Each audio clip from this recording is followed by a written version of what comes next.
मन्त्रमूलं गुरोर्वाक्यं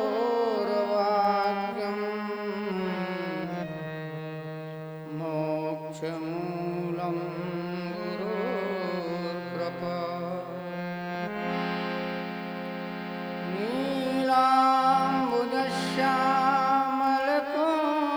नीलाम्बुजश्यामलकोमलाङ्गं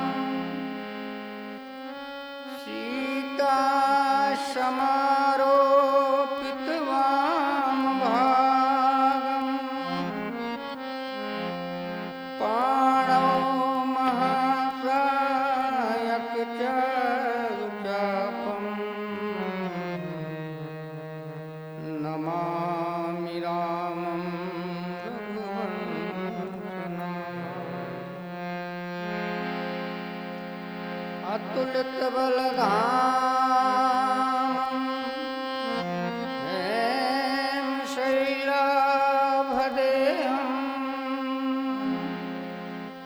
धनुजबनकृशानं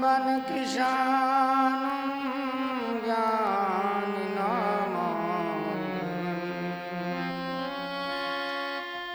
सकलगुणनिधानं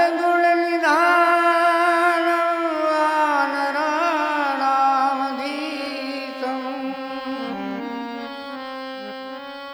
रघुपति प्रियभक्तं वातजातं नमामि। कर्पूरगौरं करुणावतारं संसारसारं भुजगेन्द्रहारं सदा वसन्तं हृदयारविन्दे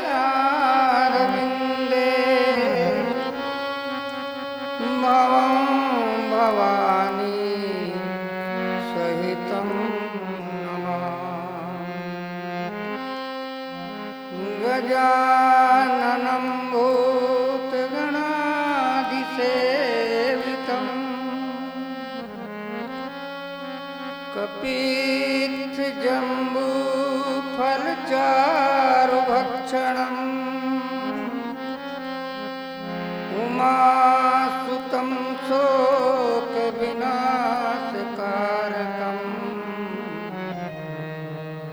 नमामि विघ्नेश्वरपादपङ्कजम्। या कुन्देन्दुतुषारहारधवला या शुभ्रवस्त्रवृता या वीणाम्बरदण्डमण्डितकरा या श्वेतपद्मासना या ब्रह्माच्युतशङ्करप्रभृतिभिर्देवैः सदा वन्दिता सा मां पातु सरस्वती भगवती निःशेषजाड्याम्। बोलो सच्चिदानंद भगवान की, सनातन धर्म की, सद्गुरुदेव भगवान की। सियापति रामचंद्र भगवान की, उमापति महादेव की, पवन सुत हनुमान की जय। राधा कृष्ण भगवान की जय। गोसाई बाबा की जय। ग्राम बस्ती की सब संतन की जय। सब भक्तन की जय। परम आराध्य प्रभु दरबार, परम आदरणीय परम पूज्य प्रातः स्मरणीय आचार्य प्रवर महामंडलेश्वर युग पुरुष श्री सद्गुरुदेव भगवान के चरणों में वंदन। आदरणीय पूज्य नागाजी महाराज चरणों में वंदन। आदरणीय पूज्य स्वामी देवानंद जी महाराज चरणों में वंदन। श्रद्धेय संगीत बंधु, श्रद्धामयी माताओं बहनों, सत्संगी प्रेमी भाई, एक वही गीत जो रोज गाते आ रहे हैं दोहरा लेते हैं। तत्पश्चात रामचरितमानस के अंदर की कथा आपको सुनाएं। जय श्री राम कथा, जय श्री राम कथा, हो जय श्री राम कथा, जय श्री राम कथा, हो जय श्री राम कथा, हो जय श्री राम कथा, हो जय श्री राम कथा, जय श्री राम कथा। जिसे श्रवण कर मिट जाती है, जिसे श्रवण कर मिट जाती है, जिसे श्रवण कर मिट जाती है, जिसे श्रवण कर मिट जाती है, जन्म जन्म की व्यथा। जय श्री राम कथा, हो जय श्री राम कथा, हो जय श्री राम कथा, जय श्री राम कथा।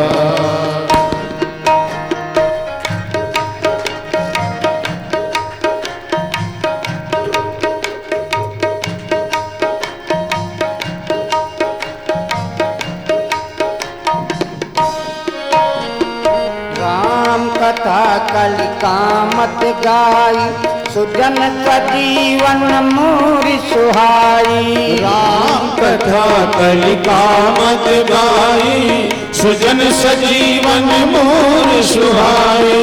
राम कथा कलि पन्नग भरनी, पुनि विवेक पावत कहूँ अरनी।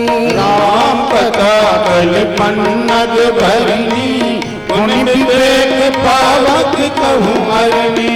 सुनकर तू भी अगर हो जाए, सुनकर तू भी अगर हो जाए, सुनकर तू भी अगर हो जाए, सुनकर तू भी अगर हो जाए। श्री नारद श्री राम कथा, जय श्री राम कथा, हो जय श्री राम कथा, जय श्री राम कथा।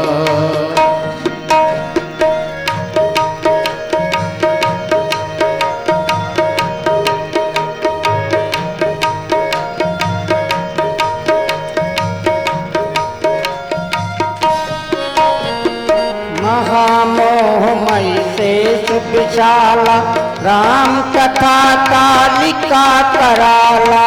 महामोह महिषेश विशाला, राम कथा कालिका कराला। राम कथा सत किरण समाना, और करई जही पाना। राम कथा शश किरण समाना, संत चकोर करहीं जही पाना। सुनकर तू भी अमर हो जाए, सुनकर तू भी अमर हो जाए, सुनकर तू भी अमर हो जाए, सुनकर तू भी अमर हो जाए। श्री हनुमंत यथा, श्री राम कथा, जय श्री राम कथा, हो जय श्री राम कथा, जय श्री राम कथा।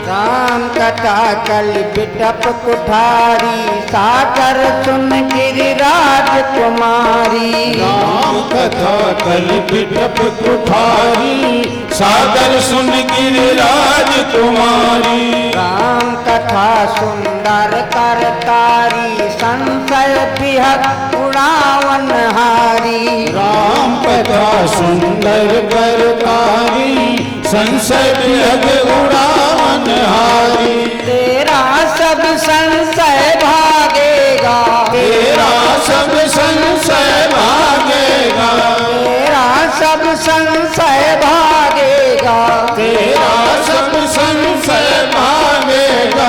पार्वती की यथा श्री राम कथा, जय श्री राम कथा, हो जय श्री राम कथा, जय श्री राम कथा।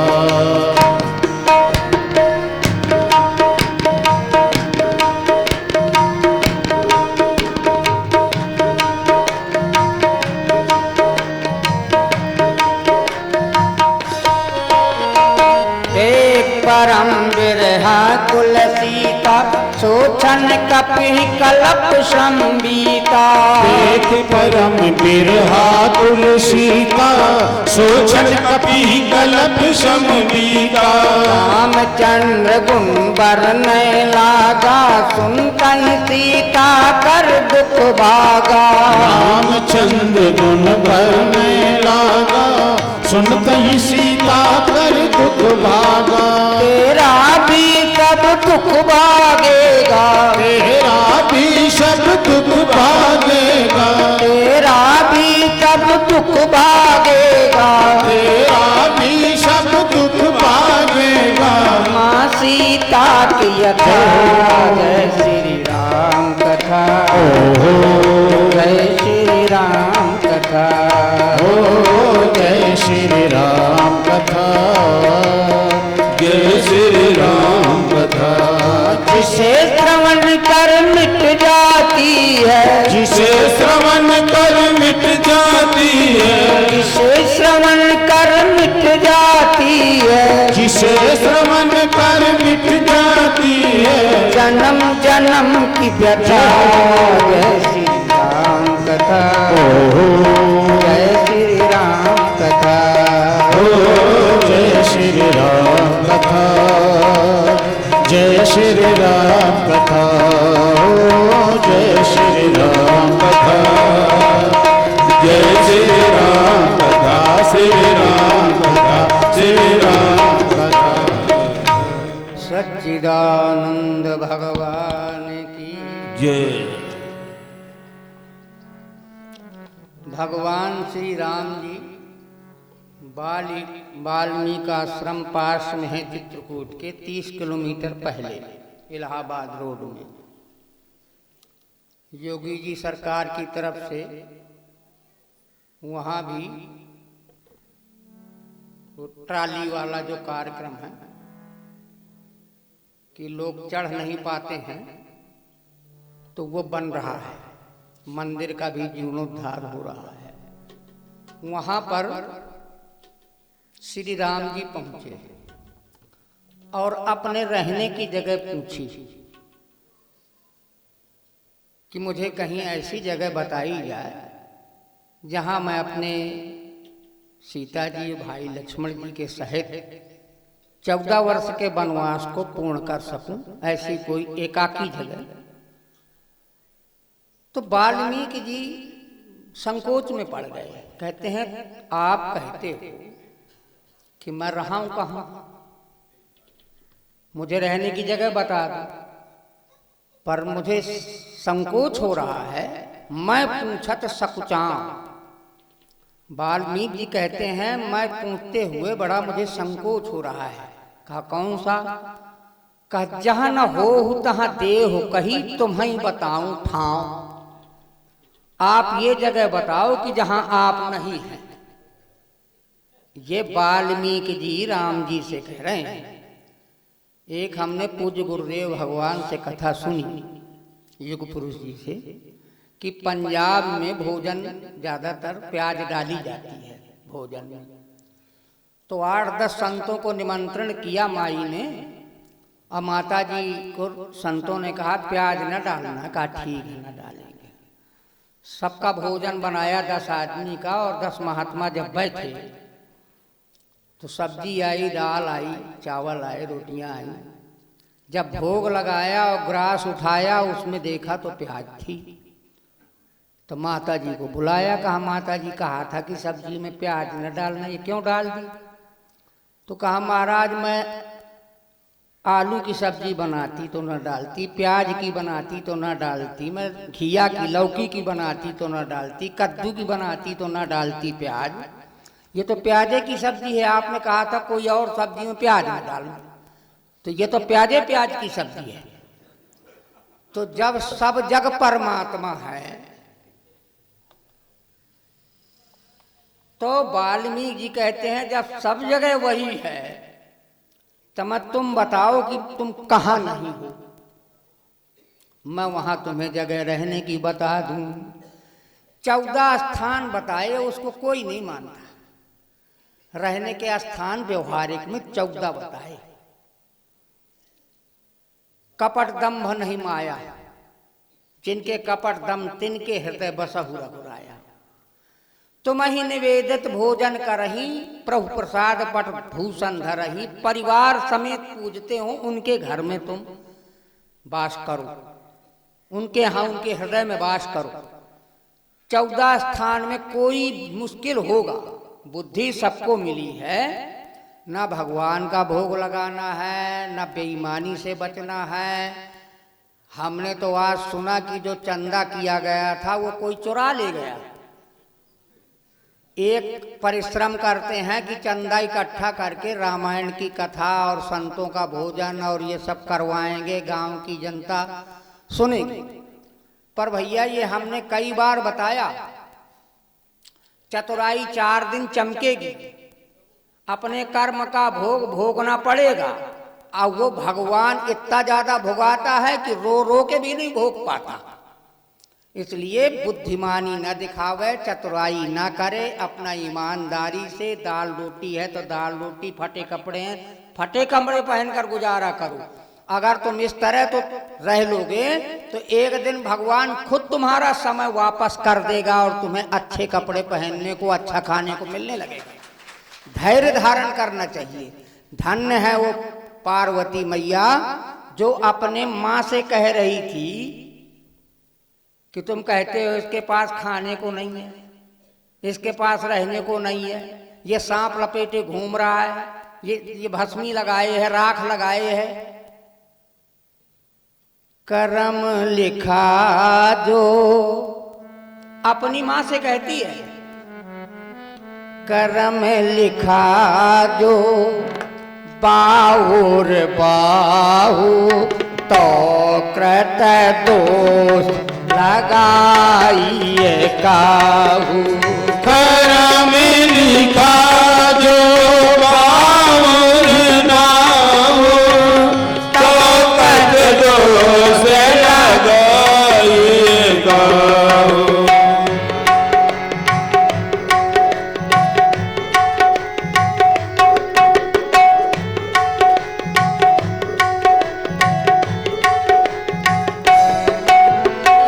करम लिखा जो बाहुर बाहु तो कृत दोष लगाइए काहू।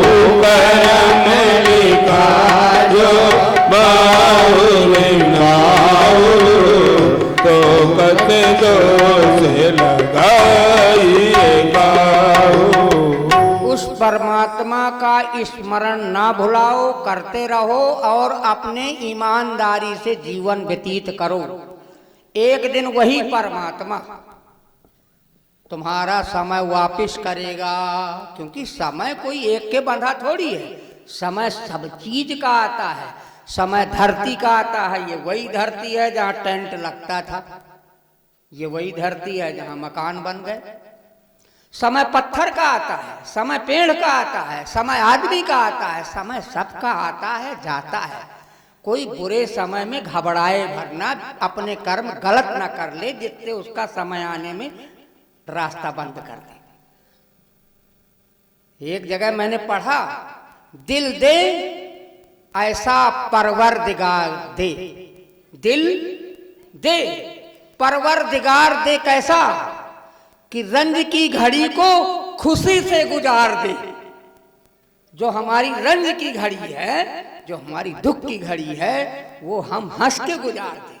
अब हंस के गुजारेंगे तो अपने आप दुख आता है तुम्हें रुलाने के लिए, तुम्हें परेशान करने के लिए, तुम्हें गलत रास्ते में जाने के लिए। अगर तुम दुख को आया तुम्हारे पास और तुम हंसते रहे, मुस्कुराते रहे, परेशान न हुए, तो दुख कहेगा यार ये तो आदमी बड़ा वैसा, मैं इसको रुलाने आया, परेशान करने आया, या परेशान नहीं होता तो दुख है हाथ जोड़ के चला जाएगा। भैया जब ये रो ही नहीं रहा है तो मैं इसके यहाँ रह के क्या करूंगा। एक आदमी बहुत अमीर था, कथा है, एक आदमी बहुत अमीर था, पैसे से, धन से, मकान से, दुकान से, सब चीज से अमीर था। उसके घर में जो मतलब संपत्ति नहीं, मतलब दुर्दिन, खराब दिन आने लगे। आके हाथ जोड़ा, सुमति कहती है मैं तो जा रही हूं, अब ये कुमति आ गई है, अब इसका समय है, अब मेरा समय हो गया। तो वो सेठ ने सुमति से मांगा कि तुम जा तो रही हो पर एक मुझे वरदान दे दो, पैसा सब चला जाए, मकान बिक जाए, दुकान बिक जाए, गाड़ी सब बिक जाए, पर हमारे परिवार का प्रेम न टूटे, हमारे अंदर प्रेम बना रहे। हाँ, उसने कह दिया ये हो जाएगा, ठीक है। तो पहले दिन जब वो सुमति चली गई तो पहले दिन उसकी बहू ने भोजन बनाया, बड़ी बहू ने भोजन बनाया तो धोखे से नमक ज्यादा पड़ गया। अब कैसे पड़ गया होगा ये हमें पता नहीं है, पर हमने ये तो सुना है कि एक कोई गांव का लड़का था, उसकी शादी हुई तो वो जो पैजामा लावा परोसने में मिला तो वो एक बित्ता लंबा था।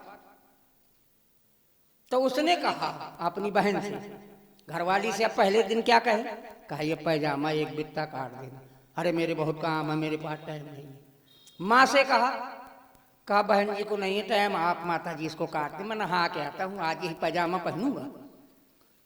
तो माँ ने कहा इतना काम पड़ा है, लोग आते जाते हैं बहू को देखने, ये करने वो करने, मतलब सबसे कहा। फिर धीरे से अकेले में घरवाली मिल गई तो उससे भी कहा एक बीता बढ़ा हुआ है वहां से आया है, इसको काट देना। उसने मौका देखा कि न मम्मी है और न देवरानी है, वो है ननद, कोई नहीं है, चलो मैं काट देती हूँ। काट के वहीं घर की सिलाई मशीन रखी थी, उस सिल करके कुंडे में टांग दिया। फिर आई माँ ने सोचा ना समझा ना पूछा ना कुछ किया, उसने भी एक बीता नापा और नापने के बाद उसने भी काट दिया। अब आई बहन, उसने कहा अरे पहली बार शादी के बाद कहा है, चलो मैं भी कहे को भैया कहना रह जाए। उसने भी ना सोचा ना समझा और ना किसी से पूछा, एक बीता काटा सिल करके। अब बताओ क्या रह गया, पैजामा की जगह नेकर रह गया हो। तो इसी तरह हो सकता है जब सब्जी बनी थी तो दाल में नमक, सब्जी में नमक माँ ने भी डाल दिया, बहू ने भी डाल दिया, देवरानी ने भी डाल दिया, नदरानी, सब ने डाल दिया, ना किसी ने सोचा ना समझा। वो नमक पड़ गया 250 ग्राम। अब आधा किलो सब्जी में 250 ग्राम नमक पड़ गया। 250 ग्राम नमक जब वो आया, थाली आई सामने आई, तो भोग लगाया। अब एक बात बहुत अच्छी है, ये सबको करना चाहिए। हमने भोग लगा लिया है, अब उसमें चाहे जहर हो, अब वो पूरा आप खा लो, बाद में कहना जो कुछ कहना हो। भोग लगा दिया, जैसे मीरा ने भोग लगाया जहर का, और जहर भोग लगा के भगवान को याद करके पिया, वो अमृत हो गया। इसी तरह भोग लगा दिया है भगवान का, अब उसमें चाहे नमक हो, चाहे मिर्चा हो, चाहे जो कुछ हो, धीरे से खा लो, किसी से कुछ न कहो खाते समय। तो अब वो जब पहली थाली आई, पहले बड़े खाते थे, पिताजी के सामने आई, पिताजी ने भोग लगाया शुरू किया तो नमक ज्यादा था, कुछ नहीं बोले, खा लिया। फिर बड़ा बेटा आया, वो खा के चले गए। अब बड़ा बेटा आया और जैसे उसने भोग लगाया, थाली सामने आई और खाया, तो इतना तो उसने कहा कि पिताजी खा गए। कहा हाँ। तो कहा कुछ नहीं बोले। कहा ना, तो कहा जा। पिताजी मन में सोचा पिताजी नहीं बोले तो मैं काहे को बोलूं। वो भी खा लिया।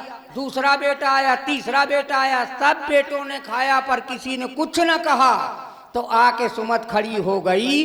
कहा कुमत को मैं अभी भगाती हूं, क्योंकि तुम्हारे अंदर इतना प्रेम है कि 250 ग्राम नमक तुम सब पचा सकते हो, तो दुख तुम्हारा क्या बिगाड़ेगा। इसलिए दुख तो तुम्हें दुखी करने आता है, यदि तुम दुखी नहीं हुए तो तुरंत वापस चला जाएगा, तुम्हारे पास रहेगा ही नहीं। तुम दुख से दुखी होते हो तब दुख तुम्हारे पास रहता है। कहने से, कहते हैं कहने से मनवंतर होता है और सह लेने से छूमंतर होता है। तुम दूसरे को कहोगे तो मनवंतर बढ़ेगा और सह जाओगे तो छूमंतर हो जाएगा, उसका पता ही न चलेगा कब आया। ऐसे भगवान श्री राम जी जिस समय उन्होंने कहा कि चित्रकूट गिरी करहु निवासा, कहा तुम्हारा सब भांति पासा। चित्रकूट गिरि करहु निवास, कहा तुम्हारे सब भांति सुबास।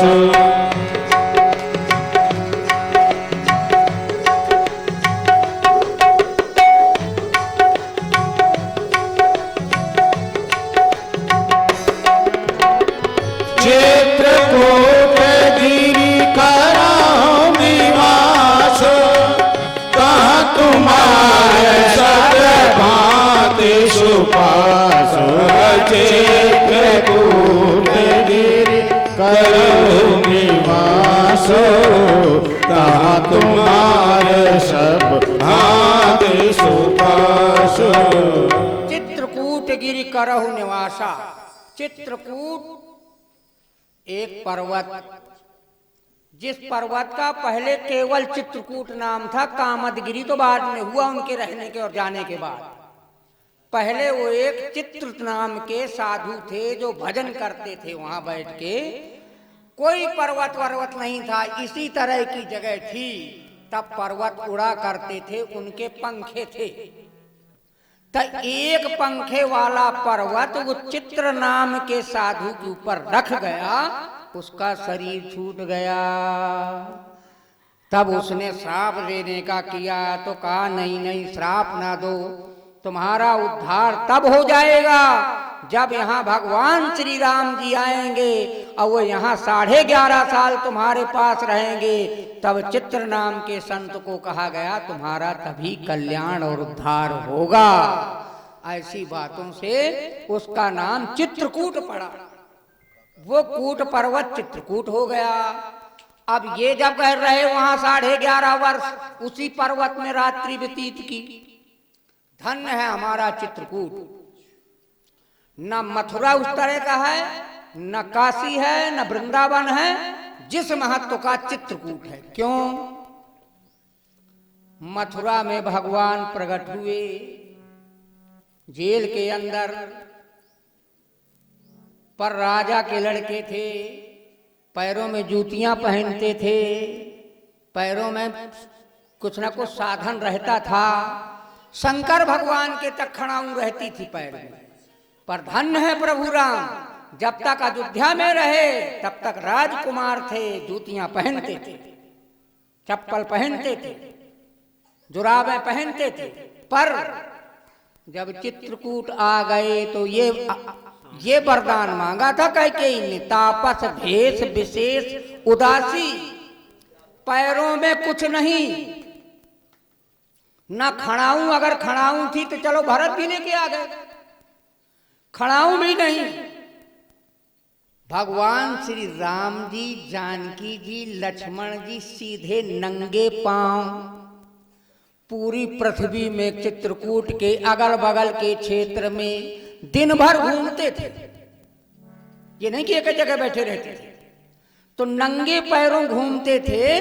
तो वहां की पृथ्वी का सीधा संबंध भगवान के चरणों से हो गया। इसलिए चित्रकूट की धरती धन धन्य हो गई जहां भगवान ने सीधा सीधा चरण रखा, ना जूता, ना चप्पल, ना खड़ाऊं, और 11.5 वर्ष, और ऐसे नहीं, साधुओं को तो हाथ जोड़ा, साधुओं को प्रणाम किया, दंड प्रणाम किया, और देवताओं को हाथ जोड़ा। कितनी अच्छी व्यवस्था लिखी है। भगवान श्री राम जी जितने दिन चित्रकूट में रहे तो संतों को दंड प्रणाम करते थे, और देवता आते थे तो उनको हाथ जोड़ते थे। पर वहां के गरीब लड़के बच्चे, छोटे छोटे कोल भीलों के, किरातों के, उनको बुला बुला के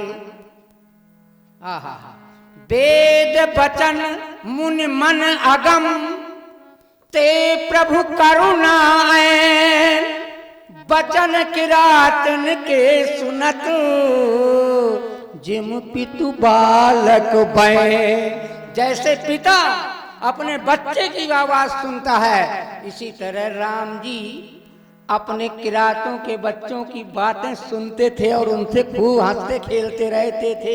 ये जीवन था। छोटों को अपनाया, गरीबों को अपनाया, बड़ों को भी अपनाया, पर इतना नहीं जितना गरीबों को अपनाया। जात पात का भेद मिटा के रहा।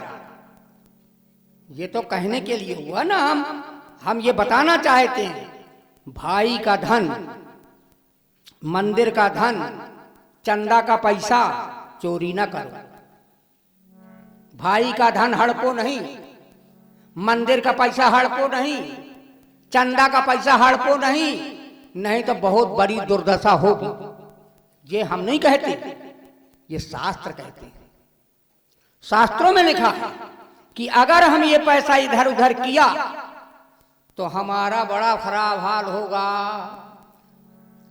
भगवान श्री राम जी कथा सुनाते में यही देखो, रावण था, अपने भाई का धन खींच लाया।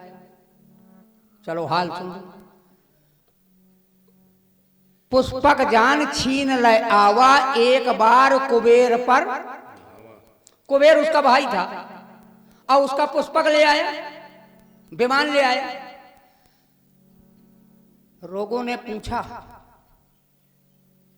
रावण क्यों हार गया? रावण जैसी सेना तो राम के पास नहीं थी,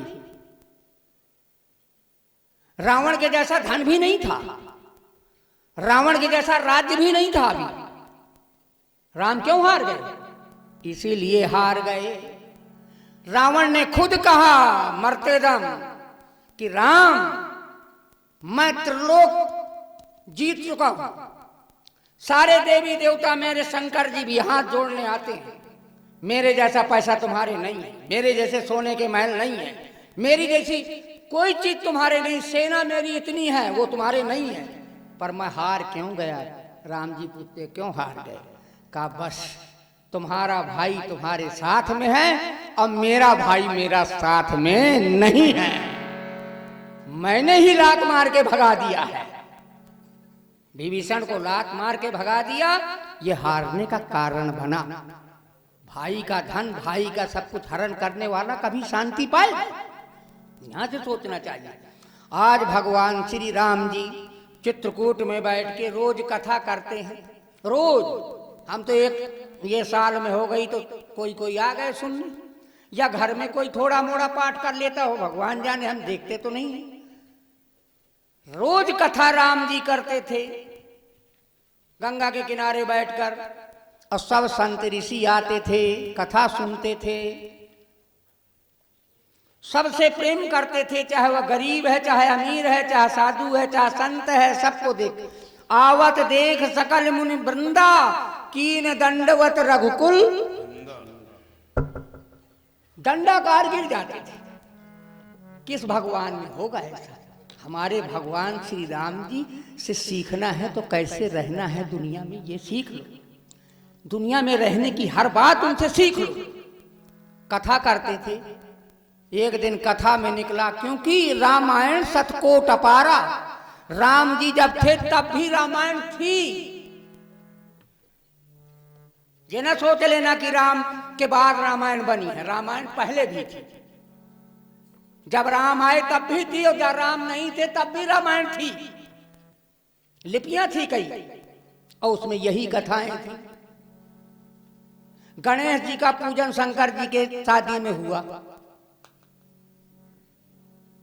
मुनिया अनुशासन पाए तब पूजे, गणेश मनाए। गणेश जी की पूजा शंकर जी ने पार्वती जी ने की। जी अनादि जी अजान, ये पहले थे गणेश जी, आज हैं, आगे भी। हाँ, ये आदि देवता हैं। कोई कहे वो बस शंकर जी के बेटे, शंकर जी की शादी नहीं हुई, अभी शादी हो के आई, ये पूजा कैसे कर रहे हैं? नहीं, ये संशय हमको मिटा देना चाहिए। भगवान पहले थे, आज हैं, आगे भी रहेंगे। हम ना रहेंगे, शरीर न रहेंगे, पर भगवान रहेंगे। इसी तरह रामायण थी और रामायण का रोज पाठ करते थे। संत वहां सुनने आते थे, संतों को कथा सुना रहे हैं। क्या कथा सुना रहे थे? रामायण जी की। क्या रामायण में लिखा था? राम जी आए, अहिल्या के पैर छुआ दिया पत्थर में, वो नारी बन गई। इतनी कथा सुनी संतों ने। कथा का विश्राम हुआ, सब संत बैठ के मीटिंग किया। कहा भैया इनके तो एक देवी है सीता माता, वो रोटी बना देती हैं और ये खा लेते हैं और सारे दिन कथा करते रहते हैं बैठ। और हमें तो बड़ी परेशानी है, हमारे न कोई बीबी है, न कोई बच्चे हैं, न कोई पत्नी है, कोई कुछ भी नहीं है हमारे। हम पहले सब्जी बनाएं, फिर आटा लगाएं, फिर लकड़ी इकट्ठा करें, फिर बाद में रोटी बनाएं, फिर थोड़ा सा समय निकलता है, सो भागे भागे जाते हैं, कथा थोड़ी सी सुनाते हैं। हमारे भी अगर एक घरवाली हो जाए, सब साधु चित्रकूट के लिखा है, हम अपना बना के नहीं बोल रहे, सबके अगर एक एक हो जाए तो सबका बढ़िया भोजन टाइम से बना दे, सारे दिन राम जी के पास कथा सुनते रहेंगे और कहीं ना जाएंगे, कथा सुनेंगे। अब महाराज सब संतों ने मीटिंग में निर्णय लिया, जिसकी जैसी इच्छा थी। जो लंबा साधु था वो लंबा पत्थर बनाया, जो मोटा था वो मोटा पत्थर ढूंढ के लाया, जो काला था वो काला पत्थर ढूंढ के लाया, जो गोरा चाहता था कि गोरी घरवाली वो गोरा गोरा पत्थर ढूंढ के लाया। सब अपने अपने सर में एक एक पत्थर लेके कथा सुनने जा रहे हैं, कथा सुनने जा रहे हैं। और रोज जाते थे फूल पत्ती फल लेकर के, आज वो पत्थर लिए जा रहे थे। राम जी कथा करने बैठ रहे थे, देखा अरे ये संत जन क्या कर रहे हैं। भैया हम तो भाषण दे के तुमको ठीक करना चाहते हैं, भगवान जी ने भाषण नहीं दिया, अपने कर्म से बता दिया। अपना कर्म ऐसा किया कि तुरते उसके दिमाग बदल जाए। हम प्रवचन करके समझाते हैं, जैसे शंकर जी समझाते थे ऐसे हम भी समझाते हैं कि ऐसा करोगे गलत होगा, ऐसा करोगे अच्छा होगा। पर जब राम जी ने देखा कि अरे ये तो फल फूल न ला के आज तो पत्थर लाए, पता नहीं मारेंगे क्या हमको, आज क्या करेंगे। तब थाना नहीं था, पुलिस नहीं थी, कैसे किसके शिकायत करें, जंगल में है कहाँ जाएं। पर हिम्मत किए बैठे रहे। संत आए, भगवान श्री राम जी पूछते हैं ये पत्थर का कहाँ से ले आए, कैसे लाए, क्या करना है। अरे कहा कल की कथा में निकला था कि आपका चरण पत्थर पे लग गया, गौतम नारी औरत बन गई, तो हमारे तो कोई है नहीं रोटी बनाने वाला ना सब्जी बनाने वाला, आपके पास है तो बना देती है। अब सारे दिन बैठे कथा करते रहते हो, हमारी भी एक एक पत्नी हो जाएगी, सामूहिक विवाह करना चाहते हैं आप, सबके पैर छुआ दो तो सबके एक एक औरत बन जाएगी और सब आपके साथ दिन भर कथा सुनेंगे। फिर भगवान ने सोचा रे इनका सीता जी को देख के दिमाग बदला, तो पता क्या किया, राम जी ने उसी दिन कहा, संतों से कहा अभी मुहूर्त नहीं है, जब मुहूर्त आएगा तो मैं पैर छुआ दूंगा, कथा सुनो बैठ के। और अगले दिन क्या हुआ, सीता जी का हरण हो गया, राम जी रोते घूमने लगे। तो संतों ने कहा भैया ये क्या हो गया, कहा वो औरत का हरण हो गया जो उनके थी, उसको ढूंढने के लिए रो रो के आंसू बहा रहे हैं, जोर जोर चिल्ला रहे हैं। सब साधुओं ने कहा ये विवाह का प्रोग्राम कैंसिल करो, हमें रोना नहीं जानना। इसलिए कहते नहीं थे, करके दिखा देते थे। राम जी करके दिखा देते थे कि ऐसे कब तक समझाएंगे हम कि इससे का ये होगा इससे होगा। बड़ा मुश्किल है घर में पटा पाना। बहुत अच्छा मैं एक जगह सुना, एक की पत्नी अपने पति से कहे बरसात आने वाली है, ये छप्पर थोड़ा ठीक कर लो, पानी सब अंदर आ जाएगा, छप्पर ठीक कर लो, छप्पर ठीक कर लो। पत्नी अच्छा समझाए पर पति को समझ में ना आए। पत्नी अच्छा समझाती पर पति समझ में ना आए। पानी एक दिन बरसा भी, पर उस दिन चलो कम बरसा, पहला दिन था। फिर एक दिन कहा अरे मैं कहती हूँ छप्पर थोड़ा ठीक कर लो इसको, ये पानी सब आएगा ना, रोटी बना पाएंगे, कुछ ना कर पाएंगे। वो ना सुने। अब वो करता क्या था, झाड़ा लगाता था सबके, झाड़ा लगा के जो पैसा मिलता था, झाड़ा जानते हो ना, फूंक लगाना, नजर उतारता था। कोई एक आ गया, उसको वो कर रहा था, और उसके करने में पत्नी ने सोचा कि मैं देख लूं ये क्या किया करता है, बहुत लोग आते हैं इसके पास।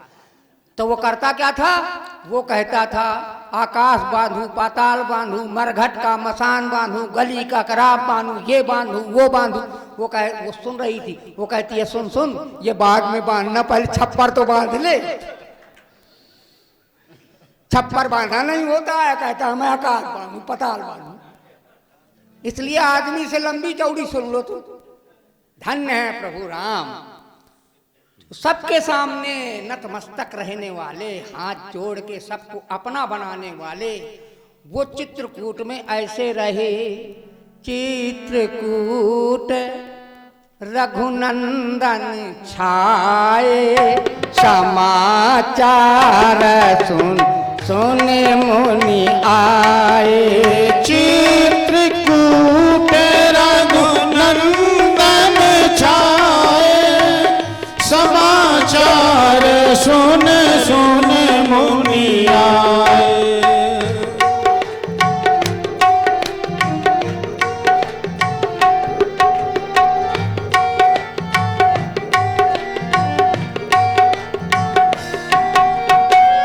चित्रकूट रघुनंदन छाए, समाचार सुन सुन मुनि आए। चित्रकूट रघुनंदन छाए, समाचार सुन सुन मुनि आए। समाचार सुन सुन करके संत महापुरुष आते थे। आज उनके मन में ये आया कि यहां रहते इतने दिन हो गए, 11 साल। कौन कुटिया बना के गया? निषाद राज। निषाद राज ने कुटिया बनाई, और कुटिया बनाने के बाद उन्होंने कहा अब जाओ। वो गए। अब जब गए लौट करके राम जी चित्रकूट में निवास कर रहे हैं।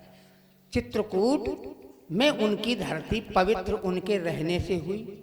जब वो जा रहे थे तो चित्रकूट को ये कह के गए थे कि कामद भे गिरि राम प्रसादा, अवलोकत अपहरत विषादा।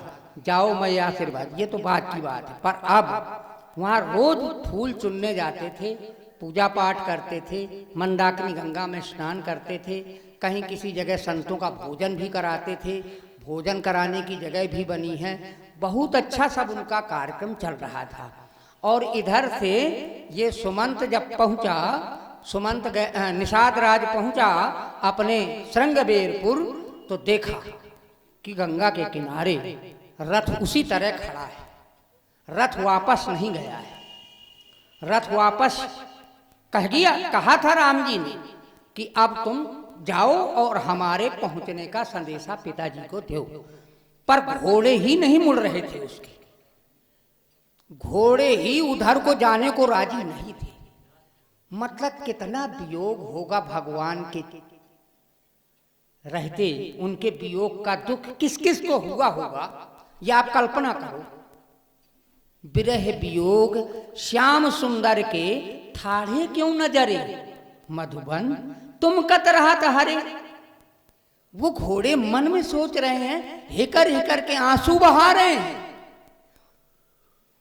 उसमें सुमंत सवार हैं। सुमंत भी बेहोश है, उसको भी होश नहीं है कि मैं कहां हूं।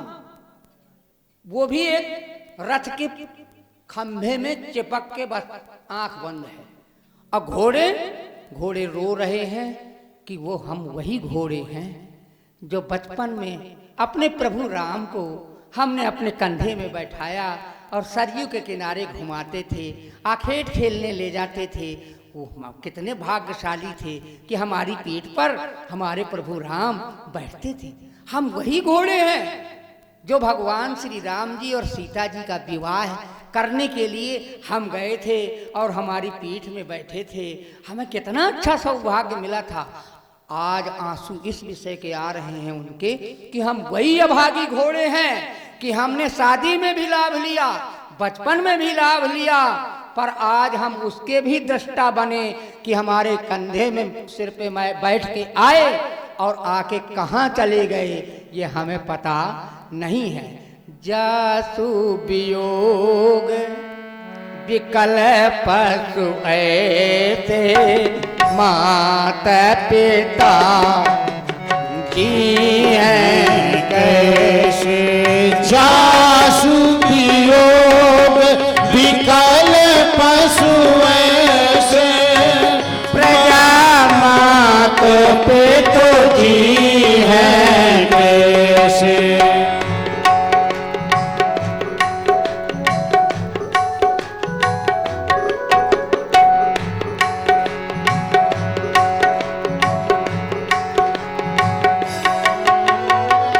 जासु वियोग विकल पशु ऐसे प्रजा मात पिता जी हैं कैसे। जासु वियोग विकल पशु ऐसे प्रजा मात पिता जी हैं कैसे। माता पिता और प्रजा अयोध्या की कैसे जीवित रहेगी जिसके वियोग में पशु व्याकुल, चरफरा ही मग चल ही न घोरे, चरफरा रहे हैं। सुमंत से निषाद कहते हैं अरे तुम जाके संदेशा तो दो, वो होश में हो, इस दुनिया में हो। तो सुमंत बोले, धक्का लगाया तब सुमंत की आंख खुली। निषाद कहते हैं अरे जाके बताओ तो, अयोध्या जाना है ना आपको। तो कहा मैं कैसे जाऊं, मैं इनका मुंह इधर को करता हूं, ये इधर ही का मुंह करके भागना चाहते हैं।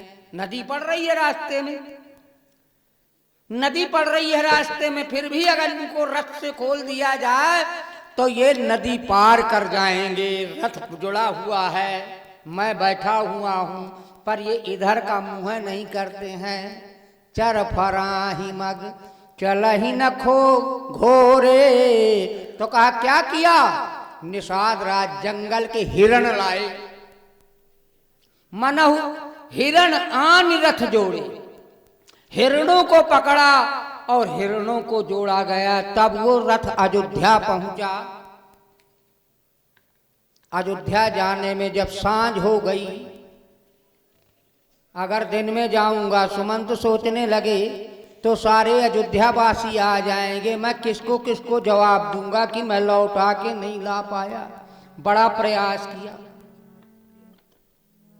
इसलिए अंधियार हो गया जब बिल्कुल, तब रथ गया राज दरबार में, दरवाजे पर खड़ा हुआ। नगर के सारे लोग आ गए। पर्दा न खोलने की हिम्मत पड़े कि रथ का पर्दा खोल दे। अगर खोलेंगे और उसमें ना होगा तीन में कोई, तो गश्त आ जाएगा, हार्ट अटैक हो जाएगा।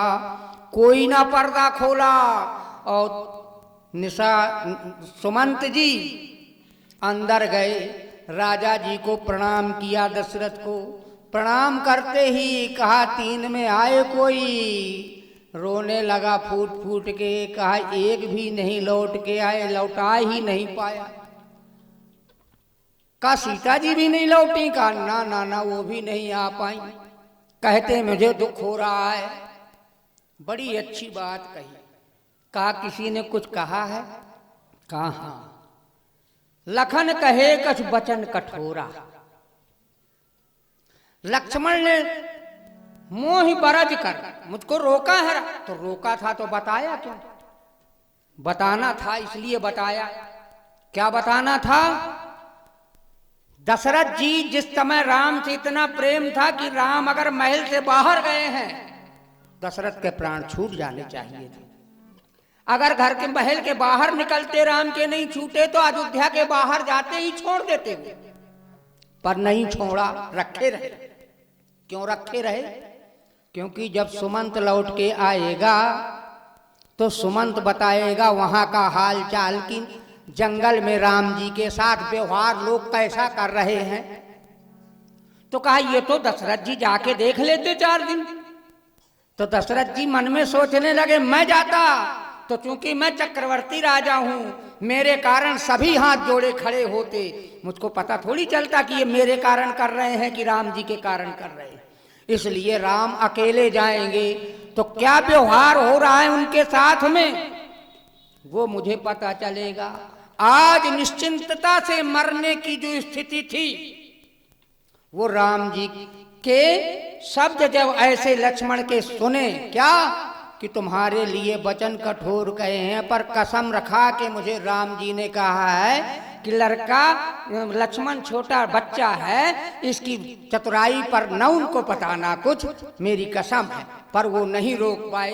वो बता दिया सुमंत ने कि लक्ष्मण ने आपको बड़ा वचन कठोर कहा है कि अब लौटने को कह रहे हैं कि 4 दिन घुमा के लौट आना। बस कहा मुझको निश्चिंतता हो गई कि मेरे राम को 14 वर्ष तक कोई बाल बांका नहीं कर पाएगा, क्योंकि लक्ष्मण जैसा भाई उसके साथ भी। जब लक्ष्मण की ऐसी बातें सुनी तब राम राम कही राम कही, राम राम कही राम, तन परिहर रघुबर विरह, राव गए सुरधाम। राम राम किया। कैकेयी वहां थी नहीं, सुमंत खड़े हैं, सुमित्रा खड़ी है, कौशल्या खड़ी है। पहले सुमंत से किया राम राम, कौशल्या से किया राम राम, सुमित्रा से किया राम राम। और राम राम कहने में सीन नजर आने लगा सामने। राम राम कहते ही सीन नजर आने लगा। हमने जो कर्म किए हैं वो हमारे कर्म हमारे सामने रील बन के आएंगे। अच्छो के आए हैं, तुम्हारे कैसे ना आएंगे, हमारे कैसे ना आएंगे, सबके आएंगे। जो करनी करोगे वो तुम्हारा चित्र बन के आगे आएगा। कौशल्या से कहते हैं राजा दशरथ, कैकेयी का दोष नहीं है, कैकेयी का दोष नहीं है। ये दशरथ के शब्द हैं, कैकेयी का दोष नहीं है, ये दोष मेरा है। देखो मुझको, वो देखो श्रवण कुमार के अंधी अंधा माता पिता दिख, कहाँ है? दीवाल है। अरे कहानी मुझको दिख रहे हैं। मतलब बाण मारा था तो श्राप दिया था श्रवण कुमार के माता पिता ने। वो कौशल्या को समझा के कह रहे हैं रामायण में कि कौशल्या, दशरथ अंध श्राप सुधि आई, कौशल्या ही सब कथा सुनाई। तापस अंध शाप सुध आई, कौशल्या ही सब कथा सुनाई।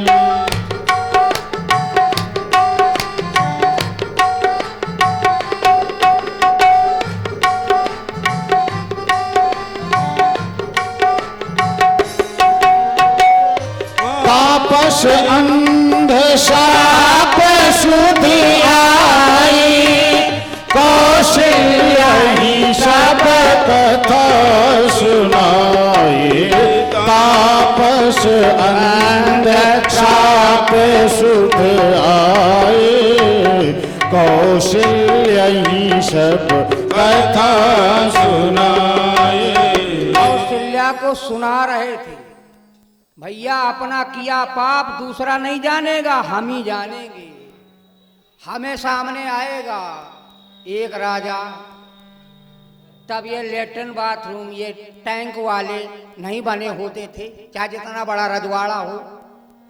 राजा लोग भी बाल्टी में पानी लेके जंगल जाते थे, इसलिए कहा जाता था जंगल गए हैं, जंगल बाहर गए हैं, बाहर। राजा भी जंगल जाता था पानी लेके।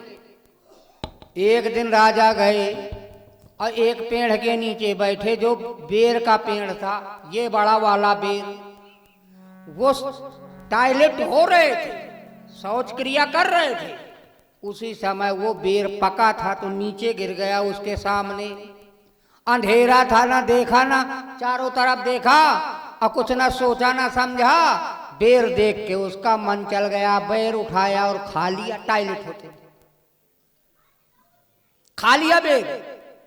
अब कोई नहीं है, जंगल में है, शौच क्रिया से निवृत्त होए, गए रात को खूब प्रेम से सोए। सवेरा हुआ, नाचने गाने वाले बजाने वाले आ गए, बाज शुरू हो गया, नाचने वाली गाने लगी, खड़ी हो गई। राजा रात दरबार में बैठे हैं।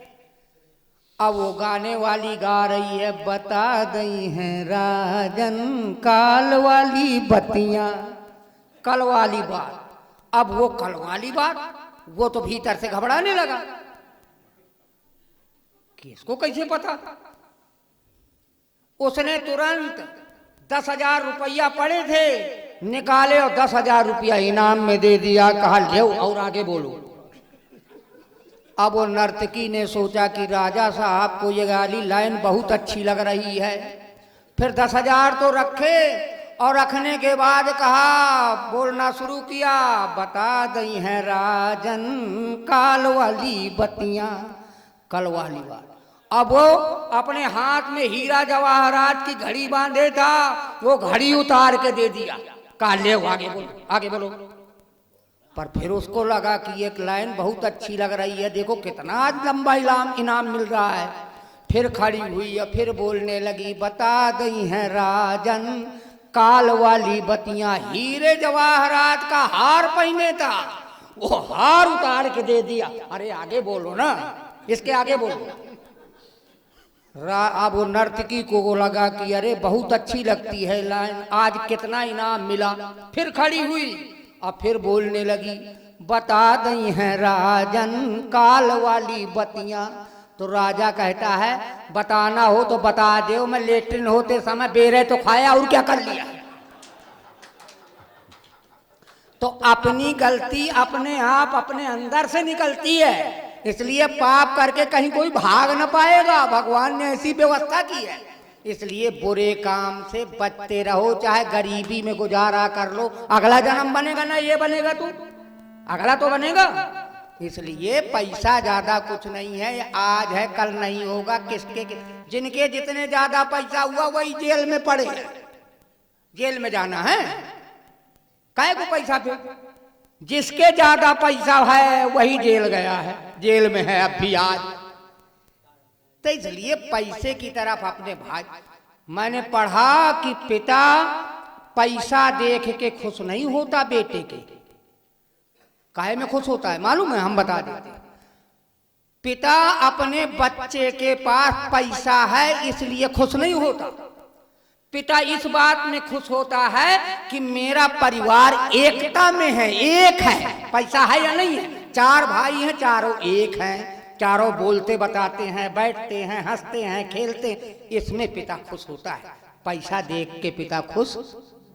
इसलिए संस्कार बनाना चाहिए, संस्कार बनाया जाएगा तो महाराज। अब राजा दशरथ का यही दृश्य सामने आया और कौशल्या को समझाया कि कैकेयी को दोष मत देना, कैकेयी का दोष नहीं है, ये दोष तो मेरा ही था, मेरे ही कर्मों का फल है।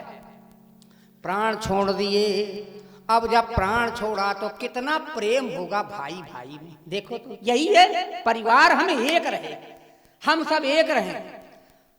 चाहे मैंने पढ़ा, चाहे माता पिता, पिता चाहे जितना दुष्ट हो, चाहे जितना दुर्जन, चाहे जितना गाली देने वाला हो, पिता तभी पिता है तुम्हारा जब तुमको संसार में लाया है। इसलिए हर बेटे को अपने पिता का आदर ही करना चाहिए, चाहे जितना बुरा हो, आदर करिए। आदर करोगे तो तुम्हारे बेटे भी तुम्हारा आदर करेंगे, घर स्वर्ग बन जाएगा। रामायण की चौपाई किसी ने कहा पढ़ेंगे तो स्वर्ग मिल जाएगा। अरे मैं कहा रामायण की चौपाई पढ़ोगे और उनके अनुसार चलोगे, प्रयास करोगे चलने, तो मर के स्वर्ग नहीं, जीते जी तुम्हारा घर स्वर्ग बन जाएगा। प्रातः काल उठकर रघुनाथा, मात पिता गुरु ना वही। ये कहां किसके लिए है? हाथी बैल घोड़े गधे के लिए लिखा है क्या ये चौपाई? हम अपने जीवन में उतारे, एक चौपाई उतारे। इतना प्रेम था भाई भाई में कि वो राजा दशरथ के प्राण छूटे इधर राम बन गए जंगल, और उधर ननिहाल में भैया भरत अनरथ आवाध आरंभ्यो जब ते कुश गुण होहि भरत कहूँ तब ते। अनरथ आवाध आरंभहु जब से कुश गुण होहि भरत कहूँ तब से।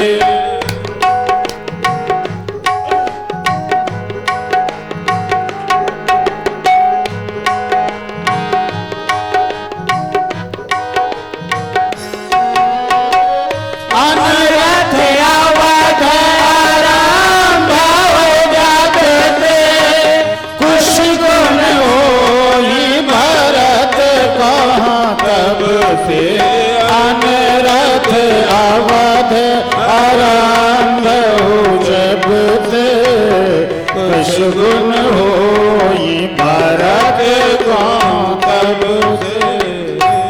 ताली वो नहीं बजाता जिसको कोई गम होता है, ताली वो नहीं बजाता जिसको कोई गम होता है, ताली वही बजाता है जिसके हाथों में दम होता है। जो बेदम बैठे हैं मुर्दा जैसे हैं, दम से बजाइए, ताली बजाने में भी शांति मिलेगी। एक को प्रेशर होएगा, भोजन पच जाएगा, बैठे बैठे थोड़ी होता है। अब एक भाई चला गया, पिताजी का मरण, उसी दिन से वहां देखा ही रात भयानक सपना, जागी करही कटकोट कल्पना। रुद्राभिषेक कर रहे हैं भरत जी ननिहाल में, मेरे माता पिता भाई बंधु प्रजा मेरी अयोध्या की सब लोग सुखी हों। ये सपना कैसा आ गया है, ये सपना कैसा है, ये कैसा कैसा मैं देख रहा हूं। कितना प्रेम था कि वो यहां रहा है, देखो वहां रहा है। ये प्रेम है। हमें प्रेम होगा तो हमारे घर में क्या हुआ हमें पता चल जाएगा। जब प्रेम नहीं है तो काहे को पता चलेगा। धन्य है कौशल्या। कौशल्या कहती थी, राम जब मां कहा तो राम के मां कहते ही कौशल्या ने उसके मुंह में हाथ लगा दिया। कहा बेटा मैं तेरी मां नहीं हूं। कैकेयी बैठी थी, कहा ये तेरी मां है। पहले दूसरे को अपन इनकी मां बताती थी, कहा ये तेरी मां है। तो कहा आप किसकी मां हो? कहा मैं भैया भरत की मां। देख लो कितना प्रेम होगा भाई भाई में, माता पिता में, चाची चाचा में, क्या परिवार का संतुलन होगा। ये देखा करो, पढ़ा करो ना। उनके 2 बेटे हुए सुमित्रा के, वो सोचने लगे कि मेरे 2 हुए हैं और दोनों मुझे माताओं ने, मुझे कैकेयी ने, कौशल्या ने, दोनों ने हाथ रख के दिया। हे भगवान मेरे 2 बेटे पैदा हो। मन में सोचा 2 बेटे पैदा हो, 2 बेटे पैदा होंगे तो तदीयम वस्तु गोविंदम तुभ्यमेव समर्पे। इनके द्वारा दिया गया प्रसाद मैं इन्हीं के लड़कों को अपने लड़के सौंप दूंगी कि ले वो एक एक तुमको दिया, अपने पास नहीं रखे। एक बेटा भरत के साथ लगा दिया, एक बेटा राम के साथ लगा दिया। सुमित्रा के बेटे थे लक्ष्मण और शत्रुघ्न, दोनों को लगा दिया। हमें नहीं चाहिए। ये पहले त्याग, पूरी त्याग की कहानी ही है रामायण में। त्याग ही रामायण में है। अगर भरत जी नंदीग्राम में हैं, राम वनवासी हैं, तो उनकी मांडवी छत पे छत पे छत पे छत पे घूम रही। शत्रुघ्न नंदीग्राम के पीछे, नंदी श्रुतकीर्ति और मांडवी दोनों छत में घूमती रहती थी, और उनके दोनों भाई भरत और शत्रुघ्न दरवाजे में पत्थर पे सर रखे सो रहे थे। जब मां कौशल्या को पता चला कि अरे मांडवी ये श्रुतकीर्ति कहाँ है, ये आज आवाज कैसे छत में आ रही है खट्टे खट्टे की। चारों तरफ से भेजा, देखा तो श्रुतकीर्ति और मांडवी। अरे कहा तुम यहाँ कितनी रात की क्या कर रहे हो? शत्रुघ्न कहाँ गए? अरे कहा जब से भगवान श्री राम जी गए तब से वो यहाँ कहाँ है। कहा कहाँ गए? कहा वो भैया भरत जी वहां हैं नंदीग्राम में, कुटीर बना के अंदर गुफा में, वो बाहर बैठे। जब बाहर भेजा दूतों को तो देखा तो एक पत्थर की शिला में ऐसे सर रखे, अब बस आंख बंद किए ध्यान समाधि में थे। देख के दंग रह गए कि 14 साल तक, अरे और तो और छोड़ो, 14 साल तक अयोध्या की एक भी जनता ने संतान पैदा नहीं की। परिहर भूषण भोग छोड़ दिया। अगर 14 साल तक राम जी ने संतान नहीं जंगल में पैदा की, तो अयोध्या वासियों ने भी एक भी संतान पैदा नहीं की। इसलिए कितना त्याग था, कितना प्रेम था। आज भरत जी मना रहे हैं और कौशल्या जी कहती हैं कि भैया भरत को लेने पहुंचाया जाए, जिससे पिता की अर्थी का कुछ रास्ता सोचा जाए। कौशल्या आज अपने महल में कह रही थी, हाय जिस पिता के 4 लाल, क्रिया बिन बेहाल पड़ी उन्हीं की काया है। आज जिस पिता के 4 बेटे हैं, उसकी अंत्येष्टि करने के लिए एक भी बेटा यहां नहीं। पर वशिष्ठ जी को बुलाया गया, सबका ज्ञान दे के अपना निज प्रकाश से शांति दी। शांति देने के बाद कौशल्या कहती हैं, कोई भी लेने जाए भरत को, यहाँ का दृश्य वहां ना बतावे। अगर वहां बता दिया तो हम भरत से भी हाथ धो बैठेंगे, भरत यहां तक नहीं आ पाएंगे। तो कहा क्या होना चाहिए? वशिष्ठ जी को बता रही हैं कि ये कहा जाए जो भी धामन पहुंचे कि हमें भीतर का हाल चाल मालूम नहीं है, हम बाहर के दूत हैं, हम तो केवल बाहर की जानते हैं, हमको गुरुजी ने कहा है जल्दी से ले आओ, अंदर क्या है हमें कोई पता नहीं। अगर बता दिया जाता कि पिता का मरण और राम का वनवास हो गया है, तो भरत आते ही नहीं, शरीर वहीं छोड़ देते, वहीं शरीर रास्ते में छूट जाता। कहा केवल ये कहना है। रुद्राभिषेक कर रहे थे, सवेरा सवेरा था। रुद्राभिषेक करते में यही विध सोचत भरत में, भरत अपने मन में सोच रहे थे कि क्या हो रहा होगा। हे शंकर भगवान, हमारी रक्षा करो, परिजन की रक्षा करो, परिवार की रक्षा करो, क्या हमें आज कैसा हो रहा है। हम यही विध सोचत भरत मन धावन पहुंचुआ। बताया गुरुजी ने तुरंत बुलाया है, क्या बात है हमें पता नहीं। गुरु अनुशासन पाए तबो चले गणेश मना। गणेश जी की वंदना की और चल पड़े। अब जैसे अयोध्या में प्रवेश हुआ तो न सर जी के घाट में शंख बज रहा, न घड़ियाल बज रहे, न कोई आरती हो रही। मंदिर सुने, नदियों का बहना सुना, पत्तियां बिल्कुल मुरझाई जैसी। मन में आए क्या हो गया।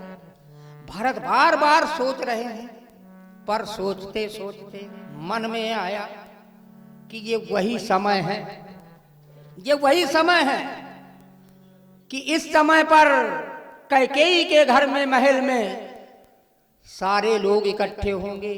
सभी भाई इकट्ठे होंगे, माता पिता इकट्ठे होंगे, सब कोई होगा, तो मैं इस समय सीधे मैं कैकेयी के महल में चलूं।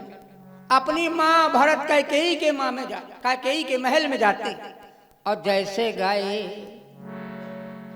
तो जाते देखा यहाँ क्या हाल हुआ है। यहाँ तो कोई नहीं है, ना माँ है, कौशल्या माँ नहीं, सुमित्रा माँ नहीं, पिता भी नहीं। क्या हुआ? कहूँ कहाँ तात, कहाँ सब माता, कहाँ सिया राम लखन रघुभ्राता। कहूँ कहाँ तात, कहाँ सब माता, कहाँ सिया राम लखन रघुभ्राता।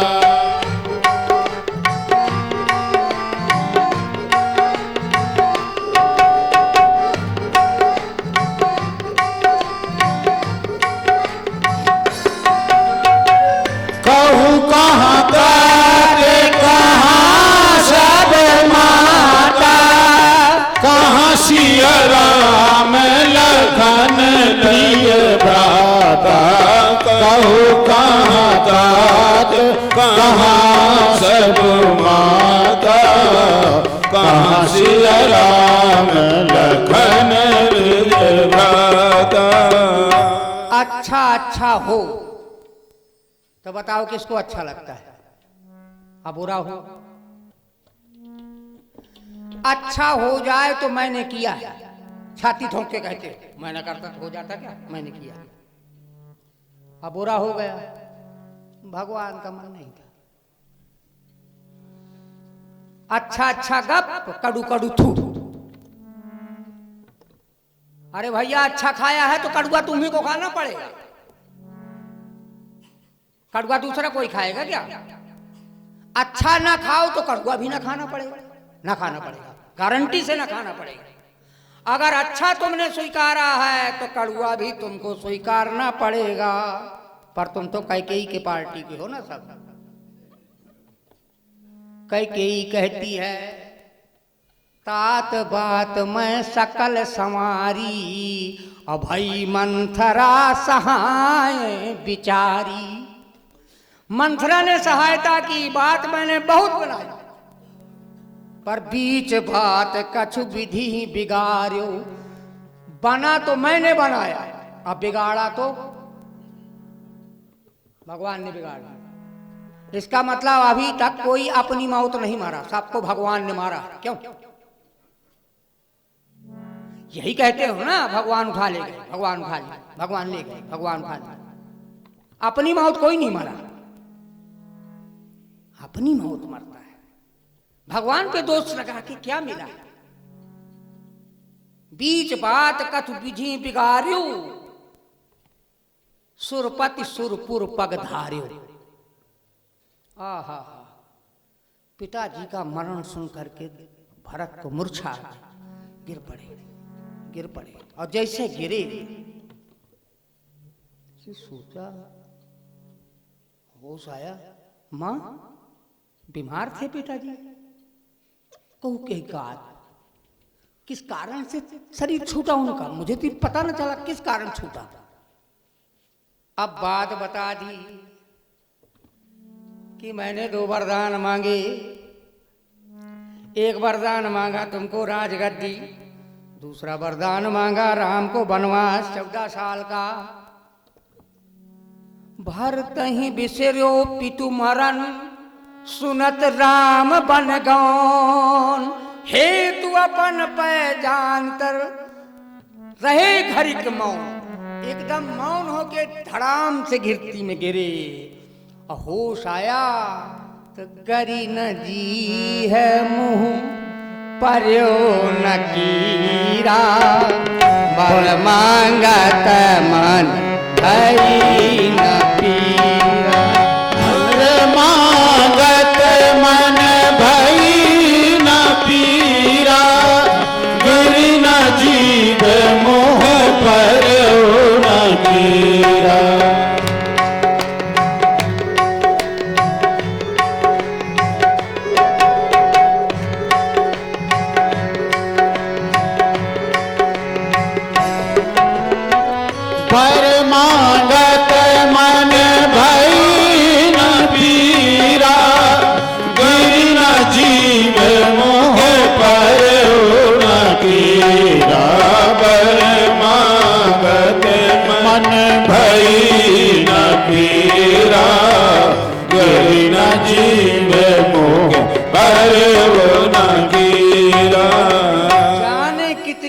बातें सुना दी। तजियता है कोट बैरी सम यद्यप परम स्नेही, जाके प्रिय न राम। पिता तज दिया, पति तज दिया बुद्धवंताओं ने, भाई तज दिया। उसने सोचा मैं तो भरत महतारी मां को छोड़ दिया, और चिल्लाते चिल्लाते कहने लगे, मेरे पिता ने इसलिए शरीर नहीं छोड़ा कि राम बन चले गए। राम के बन जाने से भरत सोच रहे मन में, मेरे पिताजी ने इसलिए शरीर नहीं छोड़ा, तुमने भरत को राजा बनाना चाहा ना, भरत को राजा बनाना चाहते थे, तो मेरे पिता ने इसलिए शरीर नहीं छोड़ा कि राम बन चले गए। मेरे पिता ने सोचा कि जिस पापी भरत के कारण भरत को राजा बनाया जा रहा है, राम को वनवास भेजा जा रहा है, पापी का मुख देखना पाप है। इसलिए भरत कहते हैं राम के जाने से नहीं, मेरे पिता दशरथ जी ने मुझ पापी का मुंह देखना पसंद नहीं किया, इसलिए शरीर छोड़ दिया। मोह समान को पापो निवासु, यही लगसी राम बनवासु। मोह समान को पाप निवासु, जेहि लगसी राम बनवासु।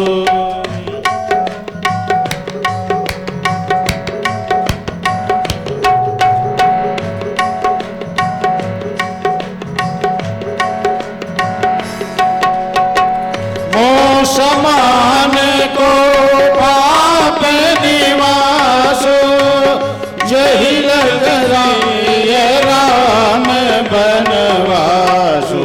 मोह समान को पाप निवासु, यही लगसी राम बनवासु। मेरे पिता ने मेरा मुंह देखना पसंद नहीं किया, कैकेयी का महल छोड़ा और दौड़े मां कौशल्या की तरफ और चिल्ला पड़े, मुख न देखो मां मेरा, मुख देखने से पाप है, किंतु कह दो आज तुम पर उन सभी का श्राप है। मेरे पिता ने मुंह नहीं देखा, मां कौशल्या मां मेरा मुंह न देखना, पाप है मेरा मुंह देखना, पर धन्य है मां कौशल्या ने वचन सुने तो लगा भरत आ गया, लगता है भरत आ गया। दौड़ी दौड़ी गई, ओ भरत बेटा तुम में न तोई द्वेष की दुर्गंध है, साक्षिणी मैं हूं मुझे उस राम की सौगंध है। आज उड़ा दे भानुकुल के निष्कलंकी चंद्रमा, मैं साक्षी मैं कहती हूं, द्वेष करके कैकेयी गोद में बैठाया, भरतहि मातु गोद बैठा रे, आंसू पोंछे प्रिय बचन उचारे। भरतहि मात गोद बैठा रे, आंसू पोंछे मृदु बचन उचारे।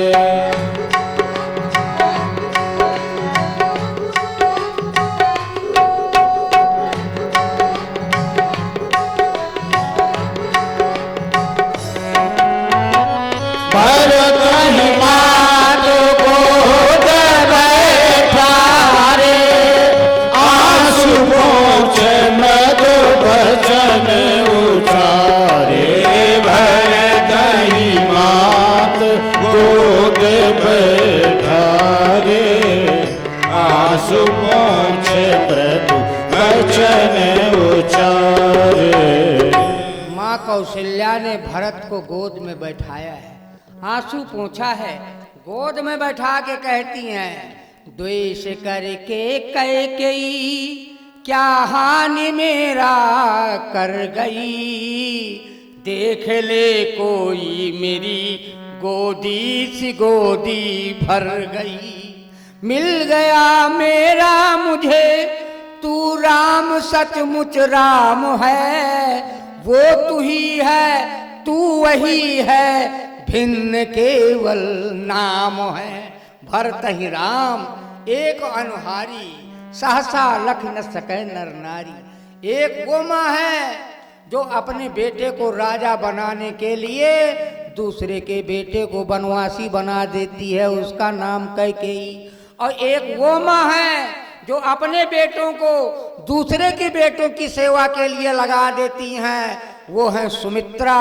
और एक वो माँ है जो अपने बेटे के बदले में दूसरे को बेटे को कहती है, ये मेरा ही तो है, यही तो है मेरा। इसलिए भाव अपना अपना होता है, भाव ही सब कुछ प्रधान है, भाव के बिना कुछ नहीं होता। हमारे अंदर भाव, भाव से रीझे प्रभु, भाव से ही रीझते हैं। आज चंदन की चिता बनाकर सरयू के किनारे मुनि वशिष्ठ की देखरेख में दशरथ जी के शरीर का अंत्येष्टि बड़े विधि विधान से किया है। करने के बाद सभा बैठी, सभा बैठी, वशिष्ठ जी बोले, पिता वचन फुर चाहिए कीन्हा, राय राजपद तुम कहाँ दी, तुम्हें राजपद दिया है, राम जी को वनवास। एक तो बेटा अपना पिता का वचन पालन करने चला गया, पर अब आपको भी अपने पिता के, मात पिता और गुरु की बानी, बिना विचार करिए शुभ, बिना विचारे कर दो। परशुराम पितु आज्ञा राखी, मारी मात सकल तग साखी। अगर परशुराम जी ने कह दिया रेणुका को मार दिया, भले वो आदमी जीवित हो गई, भले सब कुछ हो गया, पर पिता की आज्ञा ना टालना, ये पुत्र का धर्म है, पुत्र का धर्म है। वहां कहा, इस तरह से बड़ी अच्छी बात आई। राज भरत जी कहते हैं, वरदान मांगने वाले ने कैसे कैसे वरदान मांगे। कहा पहला वरदान मांगा भरत को राज तिलक, और दूसरा वरदान मांगा राम का वनवास। तो भरत जी हाथ जोड़ के कहते हैं, हुआ कैसा, हुआ कैसा। पहला वरदान पहले किया गया कि दूसरे नंबर का पहले कर दिया गया। पहला वरदान था भरत को राजा बनाना, और दूसरा वरदान था राम को वनवास देना। तो राम का वनवास पहले नंबर में कर दिया गया। अब भरत को कहते हैं तुम राजा बनो। भरत जी चरण पकड़ के गुरु जी के कहते हैं, जैसा नियम से मांगा गया था, यदि उसी नियम से किया जाता, पहले भरत को बुला के राजा बनाया जाता, फिर मैं देखता कि मेरे राज्य से राम को वनवासी बनाता कौन है। पहले वनवास कर दिया, अब मैं यहां बैठ के क्या करूंगा। उल्टा हो गया, पहले मुझको राजा बनाते तो मैं कुछ सोचता। बरबस राज, अगर जबरदस्ती राजा दोगे, बनाओगे, मेरे नाम का केवल प्रस्ताव रखा तुम लोगों ने, तो पिता का मरण हो गया और राम सीता लक्ष्मण का वनवास हो गया केवल प्रस्ताव रखने में। अब जबरदस्ती गद्दी में बैठा दोगे। बरबस राज देव मोहि जबाही, रसा रसातल जाइए तबही। बरबस राज देव मोहि जबही, रसा रसा तल जाइए तबही। ताली।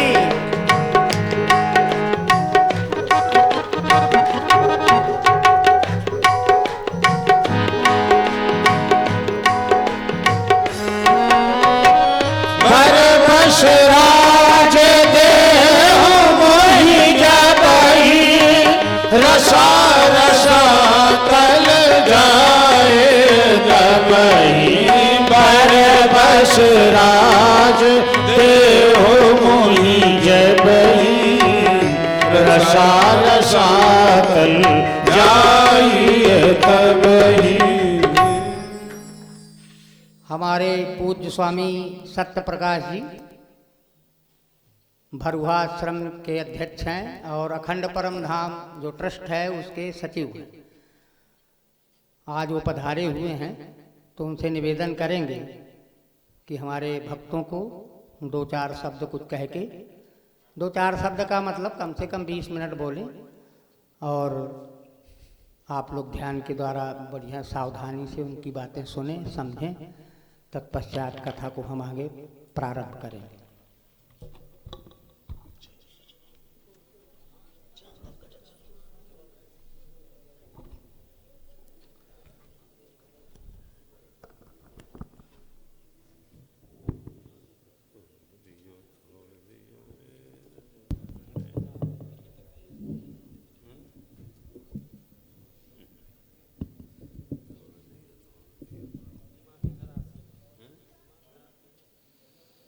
हरि ओम गुरुर्ब्रह्मा गुरुर्विष्णु गुरुर्देव महेश्वरः गुरुर्साक्षात् परब्रह्म तस्मै श्री गुरवे नमः।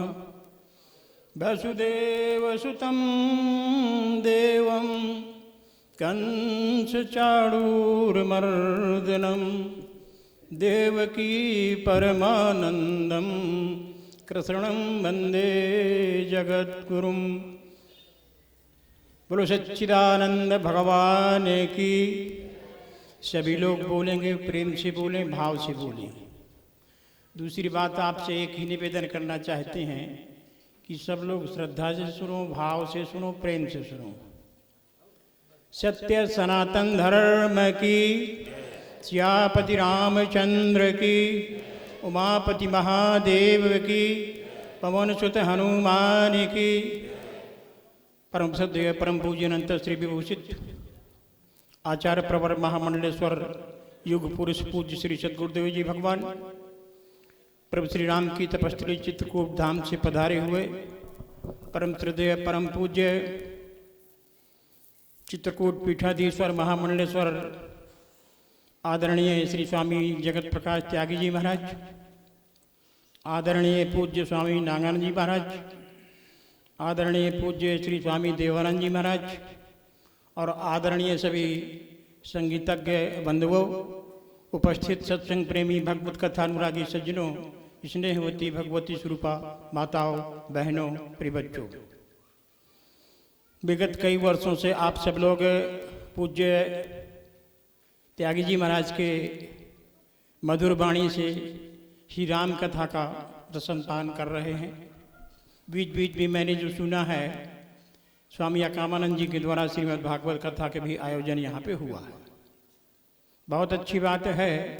मतलब चूँकि पहली बार आपके इस गांव में आप सबके दर्शन करने का सौभाग्य प्राप्त हुआ है, तो थोड़ी सी बातें आप लोग श्रद्धा से सुनेंगे। अभी पूज्य त्यागी जी महाराज भरत जी का आगमन हुआ है। भरत जी जैसा कि पारिवारिक परंपरा के अनुसार, गुरु की आज्ञा के अनुसार अपने पिता का दाय संस्कार क्रिया सब कुछ करेंगे। ये सब आप सब सुने हैं। भरत का क्या तात्पर्य होता है? सिर्फ भरत सुने। भरत, भा का मतलब है भगवान, और जो भगवान से जुड़ा है। रत माने जुड़ना। जिस भी मनुष्य का मन, जरा ध्यान से सुनेंगे तब तो आप सुन पाएंगे। क्योंकि मेरी जो कथा है, मेरी कथा का मतलब क्या, परमात्मा की कथा जो है वो 3 प्रकार की है। व्यवहारिक सत्य, प्रातिभाषिक सत्य, पारमार्थिक सत्य। एक व्यवहारिक सत्य होता है कि आप फला के बेटा हैं, ये फला की पत्नी है, ये फला की बहन है, इनका घर यहाँ है। ये व्यवहारिक सत्य है। प्रातिभाषिक सत्य नहीं समझते होंगे, समझते हैं? स्वप्न, जो भी सपना देखा जाता है वो प्रतिभाषिक है। प्रतिभाषिक का मतलब जो दिखाई पड़ता है, जैसा दिखाई पड़ता है वैसा होता नहीं, सिर्फ दिखाई पड़ता है। स्वप्न जैसा दिखाई पड़ता है वैसा होता है क्या? मैं आपसे पूछता हूं, आपने भी सबने कभी न कभी कोई न कोई सपना देखा होगा, नहीं देखा है? मान लो आपने सपना देखा है रात में चोर आ गए, घर का सारा सामान ले गए, और फिर तुम जब सुबह जगे तो क्या चोरी हो गई थी? परंतु उस समय जब स्वप्न देख रहे थे तब ये दिखाई पड़ रहा था कि चोर सामान ले गए, तुम रो रहे हो, दुखी हो रहे हो, ठीक है ना? इसको प्रातभाषिक सत्य कहते हैं। जैसा प्रतीत होता है स्वप्न काल में दिखता वैसे है, पर जगने के बाद लगता है कि ये तो सब स्वप्न नहीं था, सिर्फ ख्याल था। जो देख रहा था मैं, जो भी कुछ दिखाई पड़ रहा था स्वप्न में, अब जगने के बाद सब खत्म हो गया कि नहीं? कभी कभी स्वप्न में देखा होगा कि हाथी आ जाता है, पैर पकड़ता है, मारने के लिए सूंड दौड़ाता है, हम डरते हैं, कुत्ते आ जाते हैं, फिर भौंकते हैं, रास्ते में हम जा रहे हैं, कुत्ते पीछे लगे हुए हैं, डर के कारण से हम गिर पड़ते हैं, फिर कुत्ते काट लेते हैं, कभी कभी मर भी जाते हैं स्वप्न में। स्वप्न में बहुत लोग मर जाते हैं। तो मर गए थे, फिर सुबह कैसे जग के आप खड़े हो गए, सबसे बातें करने लगे घर से। मैं आपको बताना चाहता हूँ व्यवहारिक सत्य, प्रातभाषिक सत्य, पारमार्थिक सत्य। पारमार्थिक सत्य आप सब नहीं जानते हैं कि आपको मनुष्य का जीवन मिला हुआ है, ठीक है ना? जिंदगी लाजवाब होती है, एक जामे शराब होती है, गर सलीके से पियो अच्छा है वरना मिट्टी खराब होती है। परमात्मा ने आपको मनुष्य का शरीर दिया है, जरा ध्यान से सुनना, आपको मनुष्य का देह दिया है। किसने? भगवत कृपा से मिला हुआ है। आपको मनुष्य का शरीर प्रभु की कृपा से मिला है। आपके शुभ कर्म से, आपके पुण्यों से, आपके कुछ और करने से नहीं मिला है। जरा ध्यान से सुने, आपको जो मनुष्य का ये देह मिला हुआ है ये भगवत कृपा से मिला हुआ है। परमात्मा जब अहेतु कृपा करते हैं किसके ऊपर? जीव के ऊपर। जिस जीव के ऊपर भगवान की अहेतु कृपा होती है, अकारण कृपा करते हैं, उसको मनुष्य का शरीर दे देते हैं। ये परमात्मा की कृपा है, ठीक है? समझ में आ रहा है कि नहीं? मनुष्य का शरीर किसे मिलता है? किस जीव को?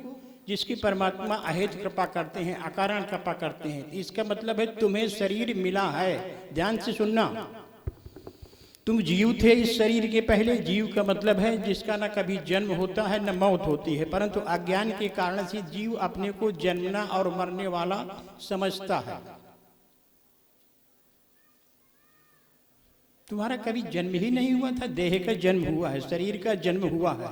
माता पिता के संयोग से देह पैदा हुआ है, देह बड़ा हो रहा है, जवानी आती है, लड़कपन गया, जवानी आ गई।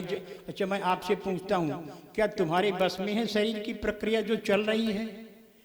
ये पैदा हुआ है, फिर आगे बढ़ रहा है, फिर लड़कपन गया, जवानी आ गई, जवानी चली जाएगी, बुढ़ापा आ जाएगा, बुढ़ापा चला जाएगा, इसकी मौत हो जाएगी। ये प्रक्रिया सबके लिए एक जैसी है कि सिर्फ आप लोगों के लिए? जरा भैया बैठ जाए 1-2 मिनट, मैं आपसे फिर पूछना चाहता हूँ, जरा ध्यान से सुनना। ये जो प्रक्रिया मैंने बताई ये आप सबके लिए है कि हमारे लिए भी है? या राम के लिए भी है, या कृष्ण के लिए भी है, या उनके परिवार के लिए? क्या ये प्रक्रिया नहीं है? जिसका भी शरीर जन्मा है, उसका लड़कपन आया, जवानी आई, बुढ़ापा आएगा, एक दिन देह नहीं रहेगा। आज राम का भी देह नहीं है, आज कृष्ण का भी देह नहीं है, आज उनके पूर्वजों का भी देह शरीर नहीं है। क्योंकि ये शरीर की प्रक्रिया है। जिसको भी शरीर मिला हुआ है उसके ये प्रक्रिया के अनुसार लड़कपन, जवानी, बुढ़ापा, मौत देह की होती है। ध्यान से सुनना, शरीर की होती है। शरीर जन्मा है, शरीर मरेगा, कोई भी शरीर को बचा नहीं सकता है। और जो बचा हुआ है उसको तुम जानते नहीं। भगवान श्री कृष्ण ने गीता में अर्जुन को यही ज्ञान दिया था, न जायते मृते वा कदाचिन नयम भूत्वा भविता वा न भूयः अजो नित्यः शास्त्रो यम पुराणो न हन्यते हन्यमाने शरीरे। न जायते, जिसका जन्म ही नहीं हुआ है। न जायते माने जन्मा ही नहीं है। कौन नहीं जन्मा है? क्या आप जानते हैं? जो जन्मा नहीं है, जो अजन्मा है। जो अविनाशी है। अब आप ध्यान से सुने, रामचरितमानस की ही बात कहूंगा। रामचरितमानस में उत्तरकांड में पढ़ा होगा, ईश्वर अंश जीव। तो अविनाशी का मतलब क्या होता है? जिसका नाश नहीं होता है। तो तुम मरने वाले हो कि अविनाशी हो? मैं आपसे पूछता हूं। यदि देह हो तो मरोगे, कोई नहीं बचा सकता है। और ये समझ चुके हो कि मैं देह नहीं हूं, देह तो मुझे मिला हुआ है। इसी का लड़कपन आया, इसी की जवानी आएगी, इसी के बुढ़ापा आएगा, मौत इसकी होगी। मैं तो अजन्मा था, इसके पहले भी था। अविनाशी ईश्वर अंश जीव, अविनाशी चेतन अमल सहज सुख राशि। फिर क्या हुआ? सो माया बस। बोलो ना, तुम उससे ज्यादा पढ़े लिखे हो। माया की बसीभूत होकर के, माया का मतलब जरा सुन लेना, तुम्हारी नजर में, तुम्हारी समझ में, तुम्हारी सोच में माया का मतलब है कि पैसा रुपया संपत्ति जो भी कुछ है यही माया है। ये तुम्हारी ना समझी है, माया नहीं है। समझते हैं आप माया क्या है? रामचरितमानस के प्रसंग के अनुसार बोलूंगा। भगवान श्री राम का 14 वर्ष का वनवास आपने सुना। 12 वर्ष चित्रकूट रहने के बाद आगे गए, और जैसे ही भगवान श्री राम नासिक पंचवटी पहुंचे, वहां जटायु गीधराज से भेंट हुई। गोदावरी नदी का किनारा था। गीधराज से भेंट भई, बहुविध प्रीत बढ़ाए। गोदावरी निकट प्रभु रहे परण ग्रह। पत्तों की कुटी बना करके राम जी रहे हैं। एक दिन की बात है, एक बार प्रभु सुख आसीना। क्या सुंदर प्रसंग है, एक बार प्रभु सुख आसीना। प्रश्न उठता है, क्या एक बार ही सुख में विराजमान थे? फिर कभी दुख में भी रहते होंगे, तभी तो ये प्रश्न खड़ा प्रसंग आया कि एक बार प्रभु सुख आसीना, और लक्ष्मण बचन कहव छलहीना। अमोहि समुझाय कहाव सोई देवा, कि सब तज करव चरण रज सेवा। एक बार प्रभु सुख आसीना, सुख में विराजमान थे। सुख का मतलब समझते हो? स्वयं में जो जिनकी वृत्ति, जिनका मन संसार में रह करके स्वयं चैतन्य में स्थित हो, उसी अवस्था का नाम सुखासीन अवस्था है। समझ में आ रहा है कि नहीं? तुम्हारी जो वृत्ति है, तुम्हारा जो मन है, ये सब संसार में भटक रहा है। ये जब संसार से भटक करके एकाग्र मन आपका चित्त, और चित्त उसी का शुद्ध जिसका चित्त होगा, वह ही चैतन्य में स्थित होगा। क्योंकि तो विकारों से भरा हुआ है मन। मैंने अभी कहा था, भाव माने भगवान से जिसका मन जुड़ा हुआ है वह ही भरत है। तुम्हारा मन परमात्मा से नहीं जुड़ा हुआ है, संसार से जुड़ा है, पदार्थों से जुड़ा है। और जब तक तुम भरत नहीं होगे, तब तक तुम्हें संसार के दुखों से कोई छुटा नहीं सकता है, बचा नहीं सकता है। फिर आप सुने, एक बार प्रभु सुख आसीना, लक्ष्मण बचन कहो छलहीना। भगवान श्री राम सुखासीन माने अपने चैतन्य स्वरूप में विराजमान थे, जिनकी वृत्ति संसार में न रह करके स्वरूप में स्थित थी, ऐसे परब्रह्म परमात्मा विराजमान थे। लक्ष्मण बचन कहो छलहीना। लक्ष्मण ने छलहीन, इसका मतलब फिर प्रश्न उठता है, कभी छल भरे वचन कहते होंगे? जब भी कोई सांसारिक चर्चा होती है, छल भरी होती है। जरूर कहीं ना कहीं कोई ना कोई छल कपट पाखंड सब कुछ ना कुछ होता ही है।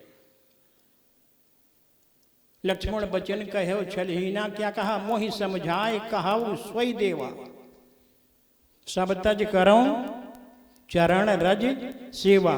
तो क्या पहले सेवा नहीं करते रहे? अब आज क्यों प्रश्न ऐसा कर दिया कि मोहि समझा करके कहो जिससे मैं आपकी चरणों की सेवा करूं? पहले भी तो करते रहे, आज क्या जरूरत पड़ी ऐसे? सब तज करूं, जरा ध्यान से सुनना, सब त्याग करके आपके चरणों की सेवा करूं। त्याग का मतलब समझते हैं क्या होता है? त्याग का मतलब छोड़ना नहीं है, जरा ध्यान से सुन करके जाना। कपड़ा छोड़ना, रोटी छोड़ना, घर छोड़ना, पैसा छोड़ना, परिवार छोड़ना, ये त्याग नहीं है। त्याग उसे कहते हैं जो ये समझ चुका है कि जो भी कुछ मेरे पास है, यहाँ तक कि शरीर, मन, बुद्धि और इनसे जो भी कुछ इकट्ठा हुआ, पैसा, रुपया, कार, कोठी, धन, मकान, बच्चे, जिसने अपना माना है वो त्यागी नहीं है। जिसने माना है सब प्रभु का है, उससे बड़ा त्यागी कौन है? मैं आपसे पूछता हूँ, सब परमात्मा का है कि तुम्हारा है? क्या है तुम्हारे बस में? तुम जब चाहोगे तब नींद आएगी, तुम जब चाहोगे तब भूख लगेगी, तुम्हारे चाहने से शरीर के बुढ़ापा नहीं आएगा? क्या तुम्हारे किसी के बस में है ये सब कुछ? फिर त्याग का मतलब यही होता है। ईशावास एक मंत्र है वेद का, ईशावास मिदग्वं सर्वं यत् किंच जगत्याम जगत्तेन त्यक्तेन भुंजी था माँ गर्दा का शुद्धनम। ईशावास, ईशी आवास, सब परमात्मा में रहते हैं। ये सारी सृष्टि जो भी कुछ है, जो दिखाई सुनाई पड़ती है, ईश आवास, ईश माने परमात्मा, आवास माने जहां रहा जाए। ये वेद का मंत्र है, मेरा बनाया नहीं है। ईश आवास, इदम माने यह, सर्वम माने सब, यत माने जो, किंचित जगत्याम जगत, जो भी कुछ संसार दिखाई सुनाई पड़ने वाला है, ये सब परमात्मा में रहता है। तुम सब परमात्मा में रहते हो। कान खोल करके सुन के जाना, तुम कब परमात्मा से अलग हुए थे? तुम्हारी नासमझी ने तुम्हें परमात्मा से अलग कर दिया है। तुम्हारी अज्ञानता ने, तुम्हारी अविद्या ने तुम्हें परमात्मा से अलग कर दिया है। नहीं तो तुम कब अलग थे? कोई कर सकता है? ईश्वर अंश जीव अविनाशी चेतन अमल सहज सुख राशि सो माया बस। माया के बसीभूत का वही माया की बताना चाहता था। हम बता रहे थे, लक्ष्मण जी ने कहा मोहि समझाए कहु सोई देवा सब तज करऊं चरण रज सेवा। त्याग का मतलब क्या है? यह प्रभु सब कुछ आपका है, ये सोच जिसके अंदर है वहाँ ही त्याग है। और बाकी जिसने कपड़ा छोड़ दिया है, पैसा छोड़ दिया है, बाकी सब तुम्हारा है, तुम्हारे बाप का है। कहाँ से तुम लाए थे? ये जब सृष्टि उसकी है, परमात्मा की, परमात्मा से संसार उत्पन्न हुआ है, परमात्मा में रहता है, सारा सब कुछ का वही मालिक है, नहीं मालिक है। मैं आपसे पूछता हूँ, सृष्टि का मालिक कौन है? जगत का मालिक कौन है? तुम जगदीश के कहते हो। जगत धन ईश, जो संसार का स्वामी है वही जगदीश है। जगत माने संसार, और जो इसका स्वामी है, जिससे संसार हुआ है, जिसमें संसार रहता है, जिसमें संसार खो जाता है। संसार खोता है, जिससे हुआ है वो नहीं खोता है। जरा उदाहरण दे दूं, सोना देखा है? ध्यान से सुनना, जरा से तुम्हारी वृत्ति गई, चूक गए, खत्म तुम्हारा, तुम लाइन कट गई तुम्हारी, नहीं सुन सकते हो तुम। सोना देखा है?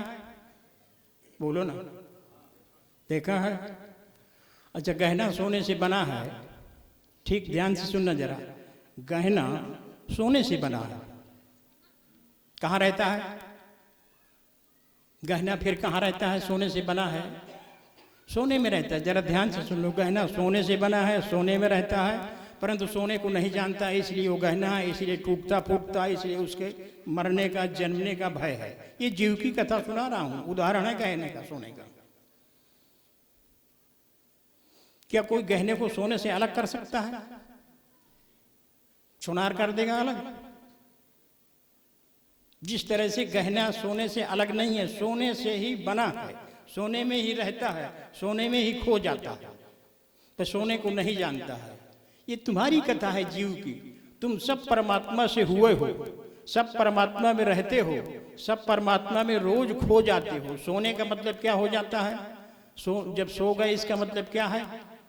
खो गए। खो गए का मतलब तुम्हारा जो मन है, तुम्हारी जो चित्त वृत्ति है, वो संसार से, और जब परमात्मा में खो जाती है, इसी के नाम सुषुप्ति है, परंतु ज्ञान नहीं है कि मैं उसमें खोया हूं, उसमें सोया हूं।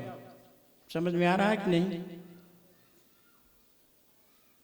मैं बता रहा था, ईशावास मिदग्वं सर्वं यत् किंच जगत्याम जगत्तेन त्यक्तेन भुंजी था माँ गर्दा का शुद्धनम। भगवान कह रहे हैं जो भी पदार्थ हैं ये जीवों के लिए कह रहे हैं कि सब तुम्हारे लिए मैंने बनाए हैं, संसार के पदार्थ, इनको भोगो। परंतु तेन त्यक्तेन भुंजी था, त्याग पूर्वक भोगिए। त्याग का मतलब है कि ये मेरा है, ये मान करके भोगोगे, फंस जाओगे, यही माया है। मैं और मोर तोरत माया, अजय बस कीन्हे जीव निकाया। गो गोचर जहाँ लग मन जाई, असो सब माया जानहु भाई। मैं और मेरा, जिस जीव ने समझा यह मैं हूं, जरा ध्यान से सुनना, यह का मतलब देह। किसी ने कहा है बर्बाद गुलिस्ता करने को बस एक ही उल्लू काफी है, हर शाख में उल्लू बैठे हों, अनजान गुलिस्ता क्या होगा। मनुष्य के जीवन में कितने अहंकार हैं।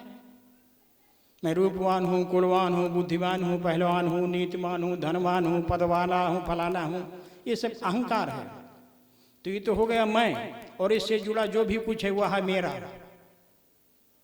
यह मैं और इससे जुड़ा जो भी कुछ है वो मेरा है, ये मेरा है। घर मेरा, परिवार मेरा, खेत मेरा, पैसा मेरा, बैंक बैलेंस मेरा, पत्नी मेरी, बच्चे मेरा, गाड़ी मेरी, प्लाट मेरा। और यही अहंकार, ये अहंकार, मैं का अहंकार होता है। ध्यान से परिभाषा भी सुन लो। मैं का मतलब अहंकार और मेरे का मतलब अभिमान। जिस जीव में ये दोनों है, अहंकार और अभिमान, वो माया से ग्रसित है। यही माया है। पैसा रोकता है माया, नहीं तो साधन है। इस शरीर ढकने के लिए कपड़ा साधन है, शरीर को चलाने के लिए रोटी साधन है, पानी साधन है, ऐसे पैसा भी एक साधन है। वैसा ये माया नहीं है, ये सब साधन है। परमात्मा ने तुम्हारे संसार में चलाने के लिए सब कुछ दिया है, इसको रखो, ठीक है। और ये समझ के रखो कि सब परमात्मा का है। अभी भरत जी की कथा सुन रहे थे, अब आगे आप सुनोगे कि भगवान श्री राम ने पादुका दे करके भरत जी को अयोध्या भेज दिया था। और भरत जी ने उन पादुकाओं को सिंहासन में रख करके 14 साल पूजन करके रोज आज्ञा मांग करके राज का कारभार चलाते रहे कि नहीं चलाया है। तुम ये नहीं समझ सकते हो, कथा सुनते रहते हो, तुम ये नहीं समझते हो कि जो भी मेरे पास है, यहाँ तक कि शरीर है, मन है, बुद्धि है, इससे जो भी परिवार है, पैसा है, सब कुछ है, ये सब परमात्मा का दिया है। उनसे रोज प्रार्थना करो, सुबह उठ करके सब तुम्हारा है, आपने मुझे व्यवस्था दे रखी है, मनुष्य का शरीर दे रखा है, जैसी बुद्धि दिया है उस तरह से मैं व्यवस्था कर रहा हूँ, बाकी आप जानिए।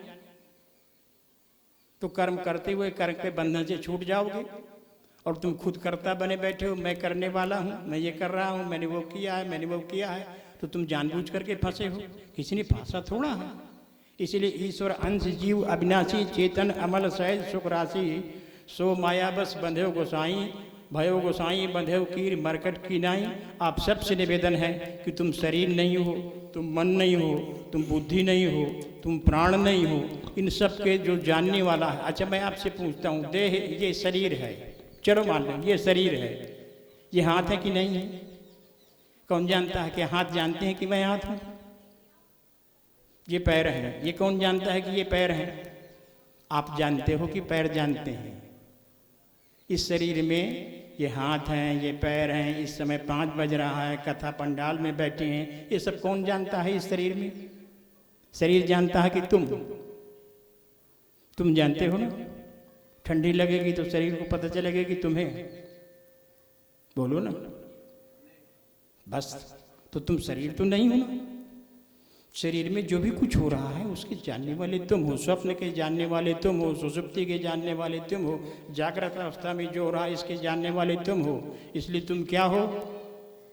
चैतन्य हो, आत्मा हो, शाश्वत हो, अविनाशी हो, जिसका कभी नाश नहीं होता है। इसलिए भगवान ने कहा, न जायते मृते व कदाचिन नायम भूत्वा भविता व न भूया अजो नित्यः शास्त्रो यम पुराणो न हन्यते हन्यमाने शरीरे। ये शरीर जन्मा हुआ है, शरीर की मौत होगी, और जो अजन्मा है वो आप हैं, जिसका कभी जन्म ही नहीं हुआ। ना जायते माने जो जन्मा ही नहीं है। ये भगवान कृष्ण कह रहे हैं अर्जुन से। तुम जैसा ही अर्जुन था, वो भी रथ के पिछले भाग में बैठा सोच रहा था। पहले उसी ने कहा था ये दुख के मैदान में मेरे रथ को खड़ा कर दो, जिनसे मैं देखूं, जिनसे मुझे युद्ध करना है। भगवान ने खड़ा कर दिया, चूँकि सारथी थे, और जैसे खड़ा कर दिया, देखा जब अर्जुन ने किनसे युद्ध करना है, वो कौन थे? कोई विपक्षी थे। तो वो क्या उनके सगे संबंधी नहीं थे? यही देख करके तो मोह हुआ था कि सब सगे संबंधी लोग हैं, कोई चाचा है, कोई ताऊ है, कोई मामा है, कोई फूफा, इनको मार करके हम राज्य का सुख कैसे पाएंगे? ये उसकी सोच थी, उसका चिंतन था। और भगवान चुपचाप बैठे रहे, सब देखते रहे। गांडीव धनुष हाथ से छूट गया, आंखों से आंसुपात होने लगा। बाद में कहता है कि इस समय युद्ध नहीं करूँगा। भगवान ने कहा क्यों? कहीं पाप लगेगा, ये होगा, वो होगा, फलाना होगा। तब फिर भगवान ने 18 अध्याय गीता का ज्ञान दिया था। इसलिए जिसका जन्म न जायते न मृते व कदाचिन, जिसका जन्म नहीं उसकी मौत कैसी होती है? इसलिए न जायते मृते व कदाचिन नायम भूत्वा भविता व न भूया। वो किसी का कुछ होकर के होने वाला नहीं है। वो आत्मा आज है, नित्य है, शाश्वत है, पुरातन है। शरीर के न रहने पर जिसका नाश नहीं होता है वो तुम हो। तुम शरीर नहीं हो, तुम मन नहीं हो, तुम बुद्धि नहीं हो, तुम प्राण नहीं हो। ये सब कुछ तुम्हें मिला है। भूख प्यास प्राणों का धर्म है, दुख सुख मन का धर्म है। समझते हैं कि नहीं? अच्छा, दुख सुख किसे होता है? तुम्हें होता है कि मन को? फिर तुम क्या कहते हो महाराज मैं बहुत दुखी हूँ? तो हम तो क्या करते हैं, तुम दुखी हो, तुम्हारा मन दुखी हो। तुम अपने मन को, दुख को कौन जानता है? मैं जानता हूँ कि तुम। आपसे निवेदन है, समय ज़्यादा नहीं है, कथा बहुत है, निवेदन है कि सब लोग श्रद्धा के साथ में भगवान की कथा, पावन कथा को ध्यान से सुनो, श्रद्धा से सुनो। जैसा शास्त्र कहते हैं, श्रोतव्यो मंतव्यो निधिध्यास्तव्य, सुनो और फिर समझो। जैसे जानवर चारा खाता रहता है, खाता रहता है, खाता रहता है, और बाद में बैठ करके जुगाली करता है, पागुर करता है। ऐसे जो सुना जाता है उसको अपने जीवन में मनन किया जाता है। बाद में निधिध्यासन का मतलब आत्म साक्षात्कार किया जाता है, तभी जीवन की सार्थकता है। बहुत न कुछ कहते हुए हरिओम तत्सत, हरिओम तत्सत, हरिओम तत्सत। सच्चिदानंद भगवान की। मनोज मैक आदरणीय नागा जी के पास रखें। 10 मिनट आशीर्वाद आदरणीय पूज्य नागा जी महाराज देंगे। माइक नागा जी के पास।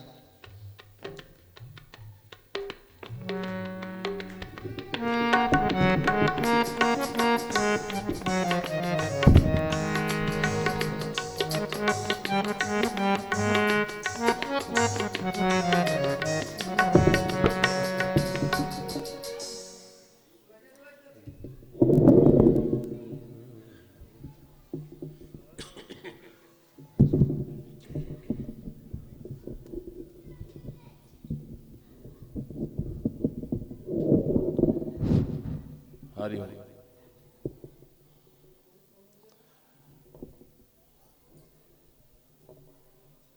गुसाई बाबा की, श्री चंद्र भगवान की, गुरु नानक देव भगवान की, सभी संतों की, भक्त और भगवान की, महाराज जी के चरणों के अंदर प्रणाम, व सभी संतों के चरणों के अंदर प्रणाम, व संगीतकारों को प्रणाम।